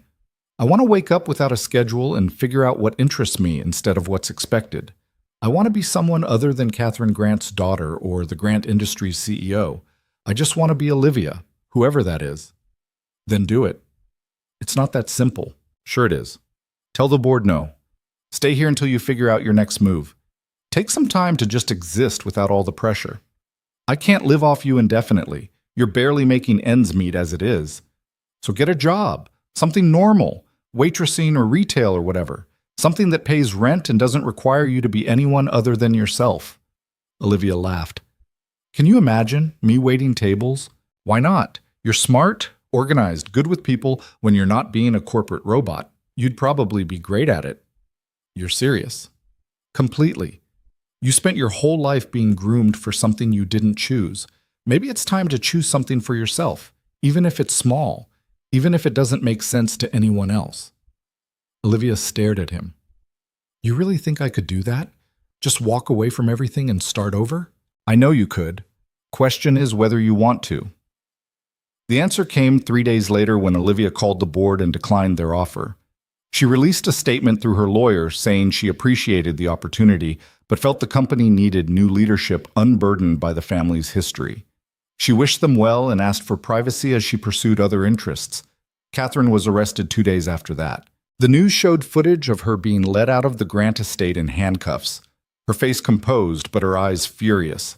Charges included wire fraud, embezzlement, tax evasion, and securities fraud. If convicted, she faced 30 years in prison. Olivia watched the broadcast in silence, her face unreadable. You okay? Ethan asked. I don't know. Is it wrong that I feel guilty? She's my mother. Even after everything, seeing her like that, it's not wrong, it's human. She destroyed people's lives, stole millions, tried to control me like property. I should hate her. Maybe. But love and hate aren't that simple. You can recognize what she did was terrible and still grieve what you've lost. Both things can be true. Olivia wiped her eyes. How'd you get so wise? I'm not wise. I just know that feelings are messy, and that's okay. Mia came running in from her room, oblivious to the heavy moment. Olivia, can you help me with my math homework? Dad's terrible at fractions. Hey, Ethan protested. I'm okay at fractions. You told me yesterday that 1/3 plus 1/3 equals 2/6. That's technically correct. Mrs. Patterson says it's 2/3 when you add them. Olivia laughed, really laughed for the first time in weeks. Come on, let's figure it out together. She followed Mia to the kitchen table, leaving Ethan alone with the news coverage of Catherine Grant's arrest. He turned off the TV. Some things didn't need to be watched. 2 months passed. Olivia found a job at a bookstore in the neighborhood. It paid $12 an hour and came with zero prestige, but she loved it. She helped customers find books, organized shelves, ran the register. She came home smelling like coffee and old paper instead of expensive perfume. She and Mia became inseparable. They did homework together, baked cookies, watched movies. Mia taught Olivia about playground politics and favorite cartoon characters. Olivia helped Mia with reading and taught her about constellations. Ethan watched it happen and felt something shift in his chest, something he hadn't felt since Rachel died, something that terrified him. One night, after Mia was asleep, Olivia sat with him on the tiny balcony outside his apartment. They could see the city lights spreading out below them, hear the distant sound of traffic. "I need to tell you something," Olivia said. "Okay." "I've been thinking about finding my own place. Not because I'm unhappy here. The opposite, actually. I'm too happy. And that's dangerous." "Why is being happy dangerous?" "Because this isn't real. Us living together, playing house, pretending we're a family. You didn't sign up for this. You did me a favor and I've overstayed my welcome by 2 months. You deserve your life back." Ethan was quiet for a moment. "What if I don't want my life back?" "What?" "What if I like having you here? What if Mia likes having you here? What if this, whatever this is something I want to keep?" Olivia looked at him, her eyes wide. "Ethan, I know it's complicated. I know we started this whole thing as a business arrangement, and it's probably stupid to think it could be anything else. But I care about you, Olivia, not as a client or a project or a person I'm helping, as you, and I think maybe you feel the same way." "I do. But that's exactly why I should leave. You have a daughter to think about. She's already getting attached. If it doesn't work out, we'll deal with it like adults. But if you leave because you're scared of what might happen, we'll never know what could have been." Ethan reached over and took her hand. "I'm not asking you to marry me or make some huge commitment. I'm just asking you to stay. See where this goes. Figure it out together." "You're sure?" "I've never been more sure of anything." Olivia squeezed his hand. "Okay, I'll stay." And then, because it felt right, because they'd been dancing around it for weeks, because sometimes the only way forward was to take the leap, Ethan kissed her. It was soft and tentative and perfect. When they pulled apart, Olivia was smiling. "That was unexpected," she said. "Good unexpected or bad unexpected?" "Very good unexpected." They sat there on this balcony holding hands and watching the city, two people who'd started as strangers and somehow found their way to something real. It wasn't perfect. Nothing about their situation was perfect. But it was theirs, built on honesty and choice and the courage to let go of what wasn't working to make room for what might. Inside, Mia slept peacefully, dreaming of whatever 8-year-olds dream about. Outside, the world continued spinning, full of complications and consequences and challenges still to face. Catherine's trial was pending. The media attention hadn't fully died down. Olivia's future was uncertain, as was Ethan's. But for now, in this moment, they had each other. And that was enough. The kiss changed things, but not in the dramatic way movies suggested. There was no sudden transformation, no moment where everything became clear and simple. Instead, life continued in its messy, complicated way. Except now Ethan and Olivia were navigating it together instead of as two people orbiting the same crisis. The morning after, Mia came into the kitchen while they were making breakfast and stopped dead in her tracks. "You're holding hands," she said, pointing. Ethan and Olivia looked down at their intertwined fingers, then at each other, then at Mia. "Yeah," Ethan said. "We are." "Does that mean Olivia's your girlfriend now? Would that be okay with you?" Mia considered this seriously. "Will she still help me with homework?" "Of course," Olivia said. "And make cookies?" "Definitely." "Then yes, it's okay." Mia climbed onto her chair and reached for the cereal box. "Can I tell Mrs. Patterson? She's been asking if you two are dating because you look at each other weird." "How do we look at each other?" Ethan asked. "Like people do on TV right before they kiss. It's gross, but also kind of nice." Olivia laughed, the sound genuine and unguarded. "You can tell Mrs. Patterson, but maybe skip the part about it being gross." The routine they'd fallen into shifted slightly. Olivia still worked at the bookstore, still came home smelling like coffee and paper. But now she and Ethan stayed up late talking about things that had nothing to do with Catherine or the investigation or the media circus. They talked about childhood memories and favorite books, and whether pineapple belonged on pizza. They learned each other in small increments, building something that felt fragile and precious. 3 weeks after the kiss, Olivia got a call from her lawyer. "The SEC wants you to testify at Catherine's trial," Michael Chen said. "They're building their case, and your testimony about discovering the discrepancies would be crucial." Olivia was at the bookstore when the call came. She stepped into the back room, phone pressed to her ear. "When?" "Preliminary hearing is in 2 weeks. Actual trial probably won't start for another 6 months, but they want to prep you now." "I don't know if I can do that. Testify against my own mother." "She stole $40 million, Olivia. She threatened you, manipulated you, tried to destroy your life. You don't owe her protection." "I know that intellectually, but she's still my mother." Michael was quiet for a moment. "You don't have to decide right now. Think about it. Talk to Ethan." "But Olivia, if you don't testify, there's a chance she walks.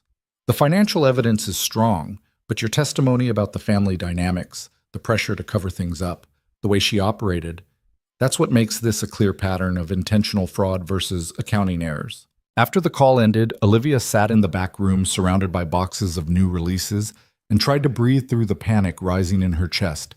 The bell over the front door chimed, customers arriving, but she couldn't make herself move. Her coworker, Jamie, poked her head in. "You okay back here?" "Not really." "Want me to cover while you take a break?" "Please." Olivia texted Ethan. "Can we talk when you get home? It's important." The response came immediately. "I'll be there at 6. Whatever it is, we'll handle it." That simple certainty steadied her. She went back to work, helped customers find books, ran the register, and tried not to think about Catherine sitting in a jail cell awaiting trial. Ethan got home at 6:15, grease-stained and tired. Mia was at Mrs. Patterson's for the evening, giving them privacy. Olivia had picked up Chinese takeout, the cheap kind from the place around the corner that Ethan loved and she was learning to appreciate. They sat on the couch with cartons of lo mein and fried rice, and Olivia told him about the lawyer's call. "So testify," Ethan said around a mouthful of noodles. "It's not that simple." "Why not? She's guilty." "You have information that proves it. The right thing is to tell the truth."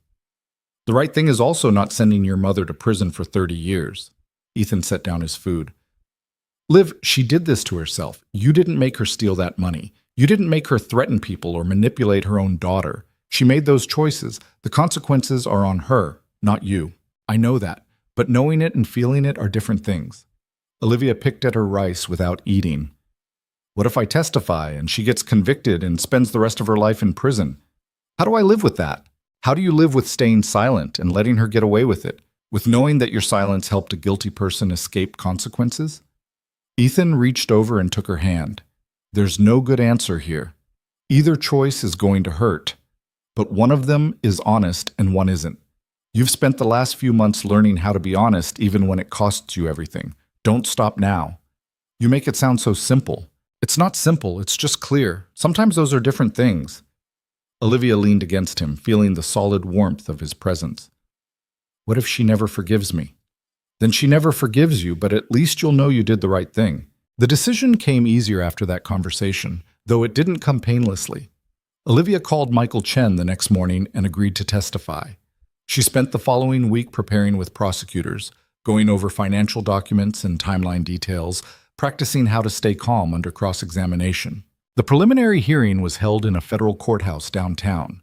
Olivia wore a simple black dress, professional but not corporate, serious but not performative.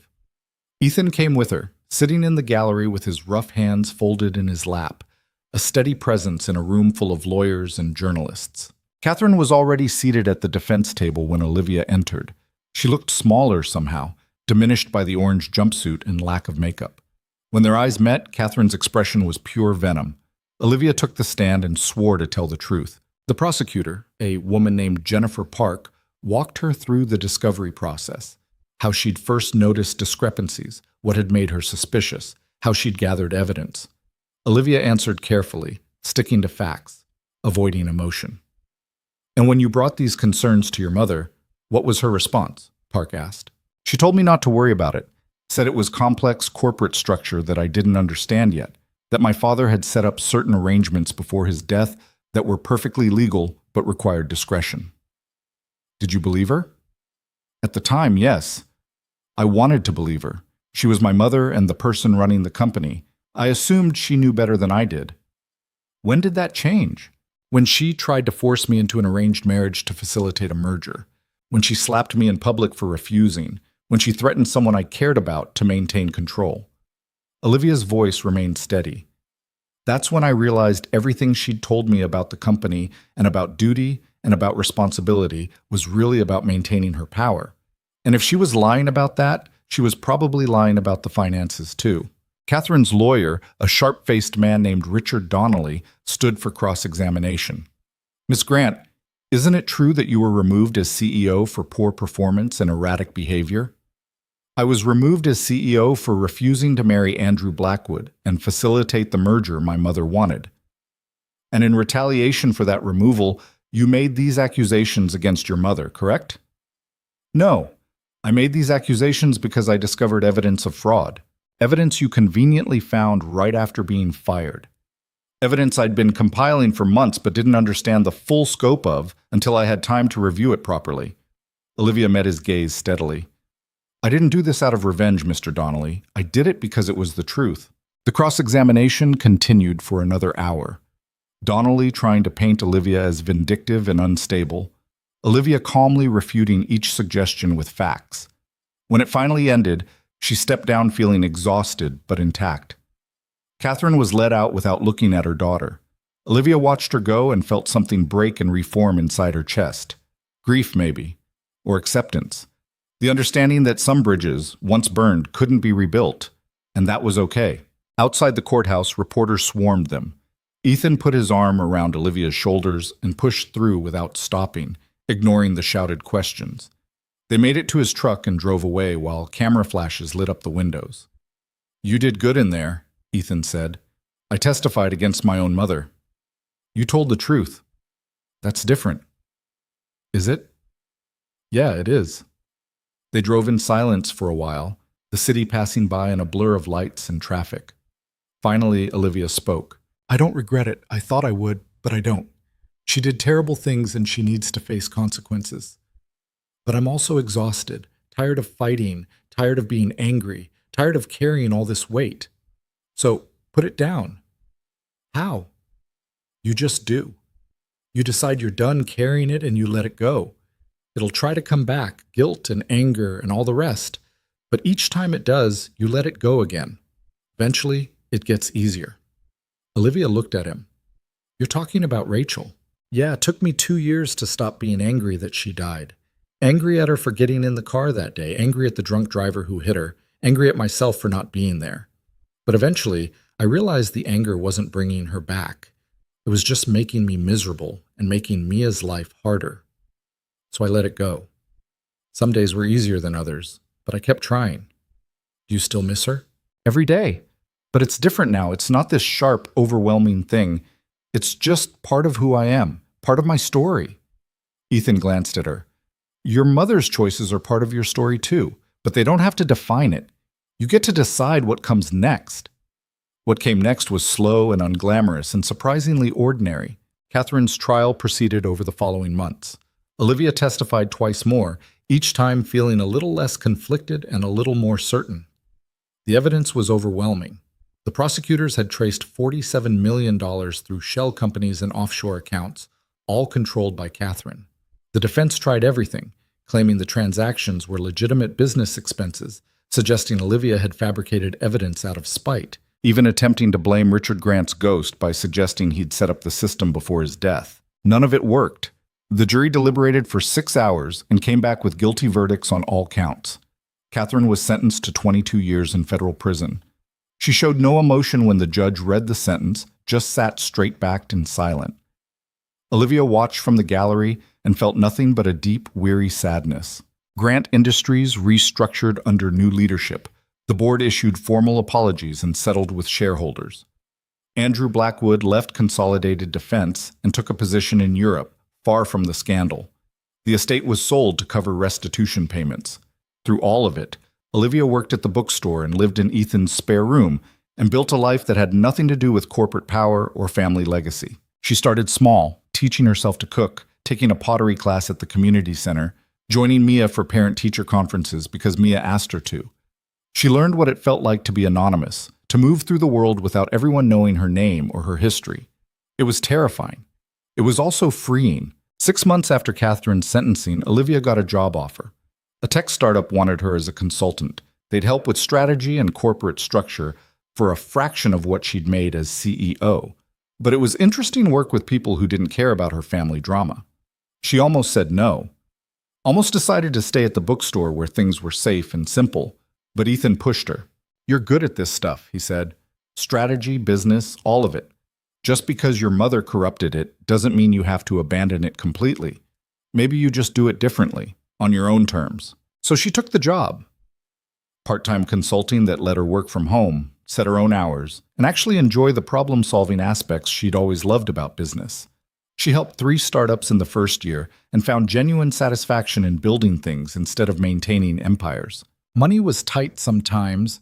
Consulting didn't pay like being a CEO, but she and Ethan managed. They split rent and groceries. They cooked at home instead of ordering out. They shopped at thrift stores and learned how to fix things instead of replacing them. It was a different kind of life than either of them had imagined, but it worked. Mia turned 9, then 10. She grew taller and louder and more confident. She called Olivia by her first name, but treated her like family, the way kids do when they love someone without needing formal definitions. They had movie nights on Fridays and went hiking on Sundays and argued about homework and laughed at stupid jokes. One night, almost 2 years after Catherine's arrest, Ethan found Olivia on the balcony staring at the city lights. "What are you thinking about?" he asked, wrapping his arms around her from behind. "How different everything is. 2 years ago, I was the CEO of a billion-dollar company living in a sterile apartment and planning a marriage I didn't want. Now I'm a part-time consultant living in a 2-bedroom apartment with my boyfriend and his daughter, and I've never been happier. It doesn't make sense." "Sure it does. You were living someone else's life before. This one's actually yours." "Our daughter wants to know if we're getting married," Olivia said suddenly. Ethan went still. "Our daughter?" "That's what she calls herself at school. Mrs. Patterson told me. When kids ask about her family, she says she has a dad and a sort of mom. I'm the sort of mom." "How do you feel about that?" "Terrified, honored, happy, all of it." Olivia turned to face him. "I never thought I'd have this. A family that chose each other instead of being stuck with each other. People who see me for who I am instead of what I can do for them. It feels too good to be real sometimes." "It's real. Messy and complicated and real. So what do we do about the marriage question?" Ethan was quiet for a moment. "I don't know. I haven't exactly been planning proposals or anything, but I also can't imagine my life without you in it anymore. You're part of us now, part of our family. Whether we make it legal or not doesn't change that. But it might matter to Mia, having something official. Maybe. Or maybe she just wants to know we're committed to each other, that you're not going anywhere." "I'm not going anywhere," Olivia said firmly. "Even if you tried to get rid of me at this point, I'd probably just camp outside until you let me back in. I'm very stubborn. I've noticed." They stood there holding each other while the city breathed around them, 2 people who'd found each other in the middle of chaos and somehow built something that lasted. A month later, Ethan asked Mia what she actually wanted regarding him and Olivia. They were making breakfast.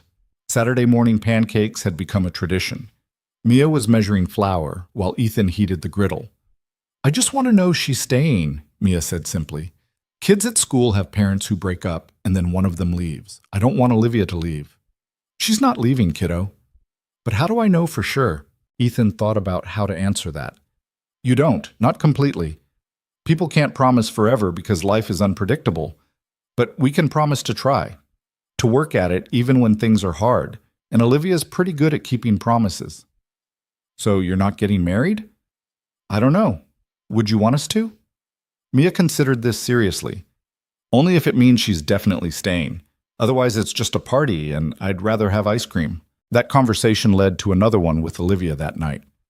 "What if we did something small?" Olivia suggested. "Not a wedding exactly, but something that makes it official, for Mia and for us." "Like what?" "I don't know. A commitment ceremony? A family promise thing? Something that says we're choosing each other without all the pressure and performance of a traditional wedding. They planned it for a month later. Nothing fancy, just the three of them and Mrs. Patterson and a few friends in the small park near their apartment. No fancy clothes, no catering, no guests who were there for networking, just people they actually cared about. Sophie came from California, grinning when she saw how Olivia had transformed. "You look happy," she said. "Actually happy. I wasn't sure you knew how." "I'm learning." The ceremony itself was simple. No officiant, no legal documents, just Ethan and Olivia standing in front of the people they loved and making promises. "I promise to be honest with you," Ethan said, "even when it's hard, to support the person you're becoming instead of trying to shape you into something else. To be here for the messy parts, not just the good ones." Olivia's voice was steady. "I promise to keep choosing this life, this family, you. To not run when things get difficult. To remember that love is a verb, not just a feeling. To be the person Mia needs and the partner you deserve." Mia stood between them, holding a ribbon they'd tied into a loose knot, a symbol they'd made up, something about connections that were strong but not constraining. "I promise to clean my room more," Mia said seriously, making everyone laugh. "And to tell you when I'm scared instead of pretending I'm not. And to remember that family is people who choose each other." They tied the ribbon around their joined hands, Ethan's and Olivia's with Mia's small one in the middle, and stood there together while Mrs. Patterson cried happy tears and Sophie took photos on her phone. Afterward, they had ice cream and cake in the apartment. No champagne, no formal toasts. Just people eating dessert and talking and being together. It was perfect in its imperfection. That night, after everyone had gone home and Mia was asleep, Ethan and Olivia sat on the balcony they'd claimed as their thinking spot. "I never thought this is how my life would turn out," Olivia said. "Working part-time, living in a small apartment, being a sort of stepmom to an amazing kid. It's so different from everything I was raised to want." "Do you miss it? The power, the status, all that?" "Sometimes I miss the certainty, knowing exactly what my role was, even if I hated it. But no, I don't miss the life. I don't miss being Catherine Grant's daughter or the Grant Industries CEO or any of those other identities that were really just performances." She leaned her head on his shoulder. "I like being just Olivia, partner to Ethan, friend to Mia, person who helps customers find books and occasionally consults for tech startups. It's smaller, but it's mine. For what it's worth, I think you're doing great at the being yourself thing." "Yeah? Yeah, you're messy and uncertain and figuring things out as you go. That's what real people do. That's what being human looks like." Olivia smiled. "Remember when we met and I offered you $50,000 to pretend to be my boyfriend for a weekend? I remember thinking you were insane and desperate and that I was making a terrible decision by agreeing. Were you right?" "About the terrible decision? Absolutely. This whole thing was a disaster from start to finish." Ethan kissed the top of her head. "Best disaster of my life, though." They sat there watching the city until the lights started blinking out, two people who'd found each other in the wreckage of their separate catastrophes and built something new from the pieces. The lawsuits from Grant Industries investors settled quietly. Catherine's appeals were denied. Andrew Blackwood got married to someone else, a planned arrangement, according to the announcement. The media coverage faded as other scandals took center stage. Life moved forward in its relentless, ordinary way. Ethan's garage started doing better. The controversy had died down and customers returned. He hired Marcus back full-time and even brought on an apprentice, a kid from the neighborhood who needed a chance the way Ethan once had. Olivia's consulting work expanded. She developed a reputation for being tough but fair, someone who could fix broken systems without unnecessary drama. She worked with companies run by people who actually cared about their employees, not just their profit margins. Mia grew into herself, confident and curious and kind in ways that made both Ethan and Olivia proud. She asked hard questions about family and identity and what it meant to belong to people. They answered as honestly as they could, admitting when they didn't know, promising to figure it out together. 3 years after that first weekend at the estate, Olivia received a letter from prison. Catherine's handwriting, neat and controlled even on institutional paper. Olivia almost threw it away unopened. Instead, she took it to the balcony and read it while Ethan sat beside her. The letter wasn't an apology. Catherine wasn't capable of that kind of vulnerability. But it was something adjacent to acknowledgement. a recognition that she'd made choices that hurt people, that her desire for control had destroyed relationships that might have mattered more than power. She didn't ask for forgiveness or even understanding. She just stated facts the way she'd always done, letting Olivia draw her own conclusions. The final line read, "You were stronger than I gave you credit for. I'm not sure if I'm proud or angry about that. Probably both." Olivia set down the letter and looked at Ethan. "Should I write back? Do you want to?" "I don't know. Part of me wants closure. The other part knows Catherine isn't capable of giving it to me. Then maybe the closure isn't about her. Maybe it's about you deciding you're done needing anything from her." Olivia thought about that, about the girl she'd been, desperate for her mother's approval, willing to sacrifice her own happiness to get it. About the woman she'd become, imperfect and uncertain, but choosing her own path. About the life she'd built that had nothing to do with Catherine's expectations or anyone else's. "You're right," she said finally. "I don't need anything from her. I already have everything that matters." She folded the letter and put it in a drawer, unread again, unburdened by the need to respond. Catherine could have her prison cell and her controlled handwriting and her inability to apologize. Olivia had something better, a family she'd chosen and who'd chosen her back. That evening, they made dinner together, Ethan at the stove, Olivia chopping vegetables, Mia setting the table while complaining about her math teacher. The apartment was too small and the kitchen was cramped, and nothing about their life looked like the glossy perfection magazine sold as happiness. But it was real, messy and complicated, and theirs. And when Olivia looked around at this life she'd stumbled into, at the man who'd stood by her when he had every reason to run, at the girl who'd accepted her without hesitation, at the ordinary moments that had replaced corporate warfare and family dysfunction, she felt something she'd spent 30 years searching for. She felt free, not because all her problems were solved or because the future was certain, but because she'd finally learned that freedom wasn't about having control over everything. It was about choosing what mattered and letting go of what didn't. It was about building a life based on love instead of obligation, on honesty instead of performance, on being enough exactly as you were. Years later, when Mia asked her what the biggest lesson she'd learned from everything with Catherine and Grant Industries, Olivia didn't have to think about her answer. "I learned that you can't build a real life on other people's expectations. You have to figure out what you actually want, what actually makes you feel alive, and then have the courage to choose that even when everyone around you says you're wrong. Because at the end of the day, you're the one who has to live with your choices. Might as well make them count." "Is that why you picked Dad?" Mia asked. "Because he made you feel alive?" "I picked your dad because he was the first person who saw me as just a person. Not an asset or a disappointment or a tool to be used. Just Olivia. And that was worth more than anything I was giving up." "Do you ever regret it? Leaving all that money and power behind?" Olivia looked around their small apartment, at Ethan fixing something in the kitchen and humming off-key, at the life they'd built from nothing but choice and commitment and stubborn determination to be happy. "Not even once," she said.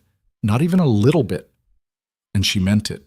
Because this was the truth she'd learned through all the chaos and heartbreak and transformation. Real power wasn't about controlling people or accumulating wealth or maintaining perfect appearances. Real power was choosing your own life and living it honestly, even when that life looked nothing like what anyone expected.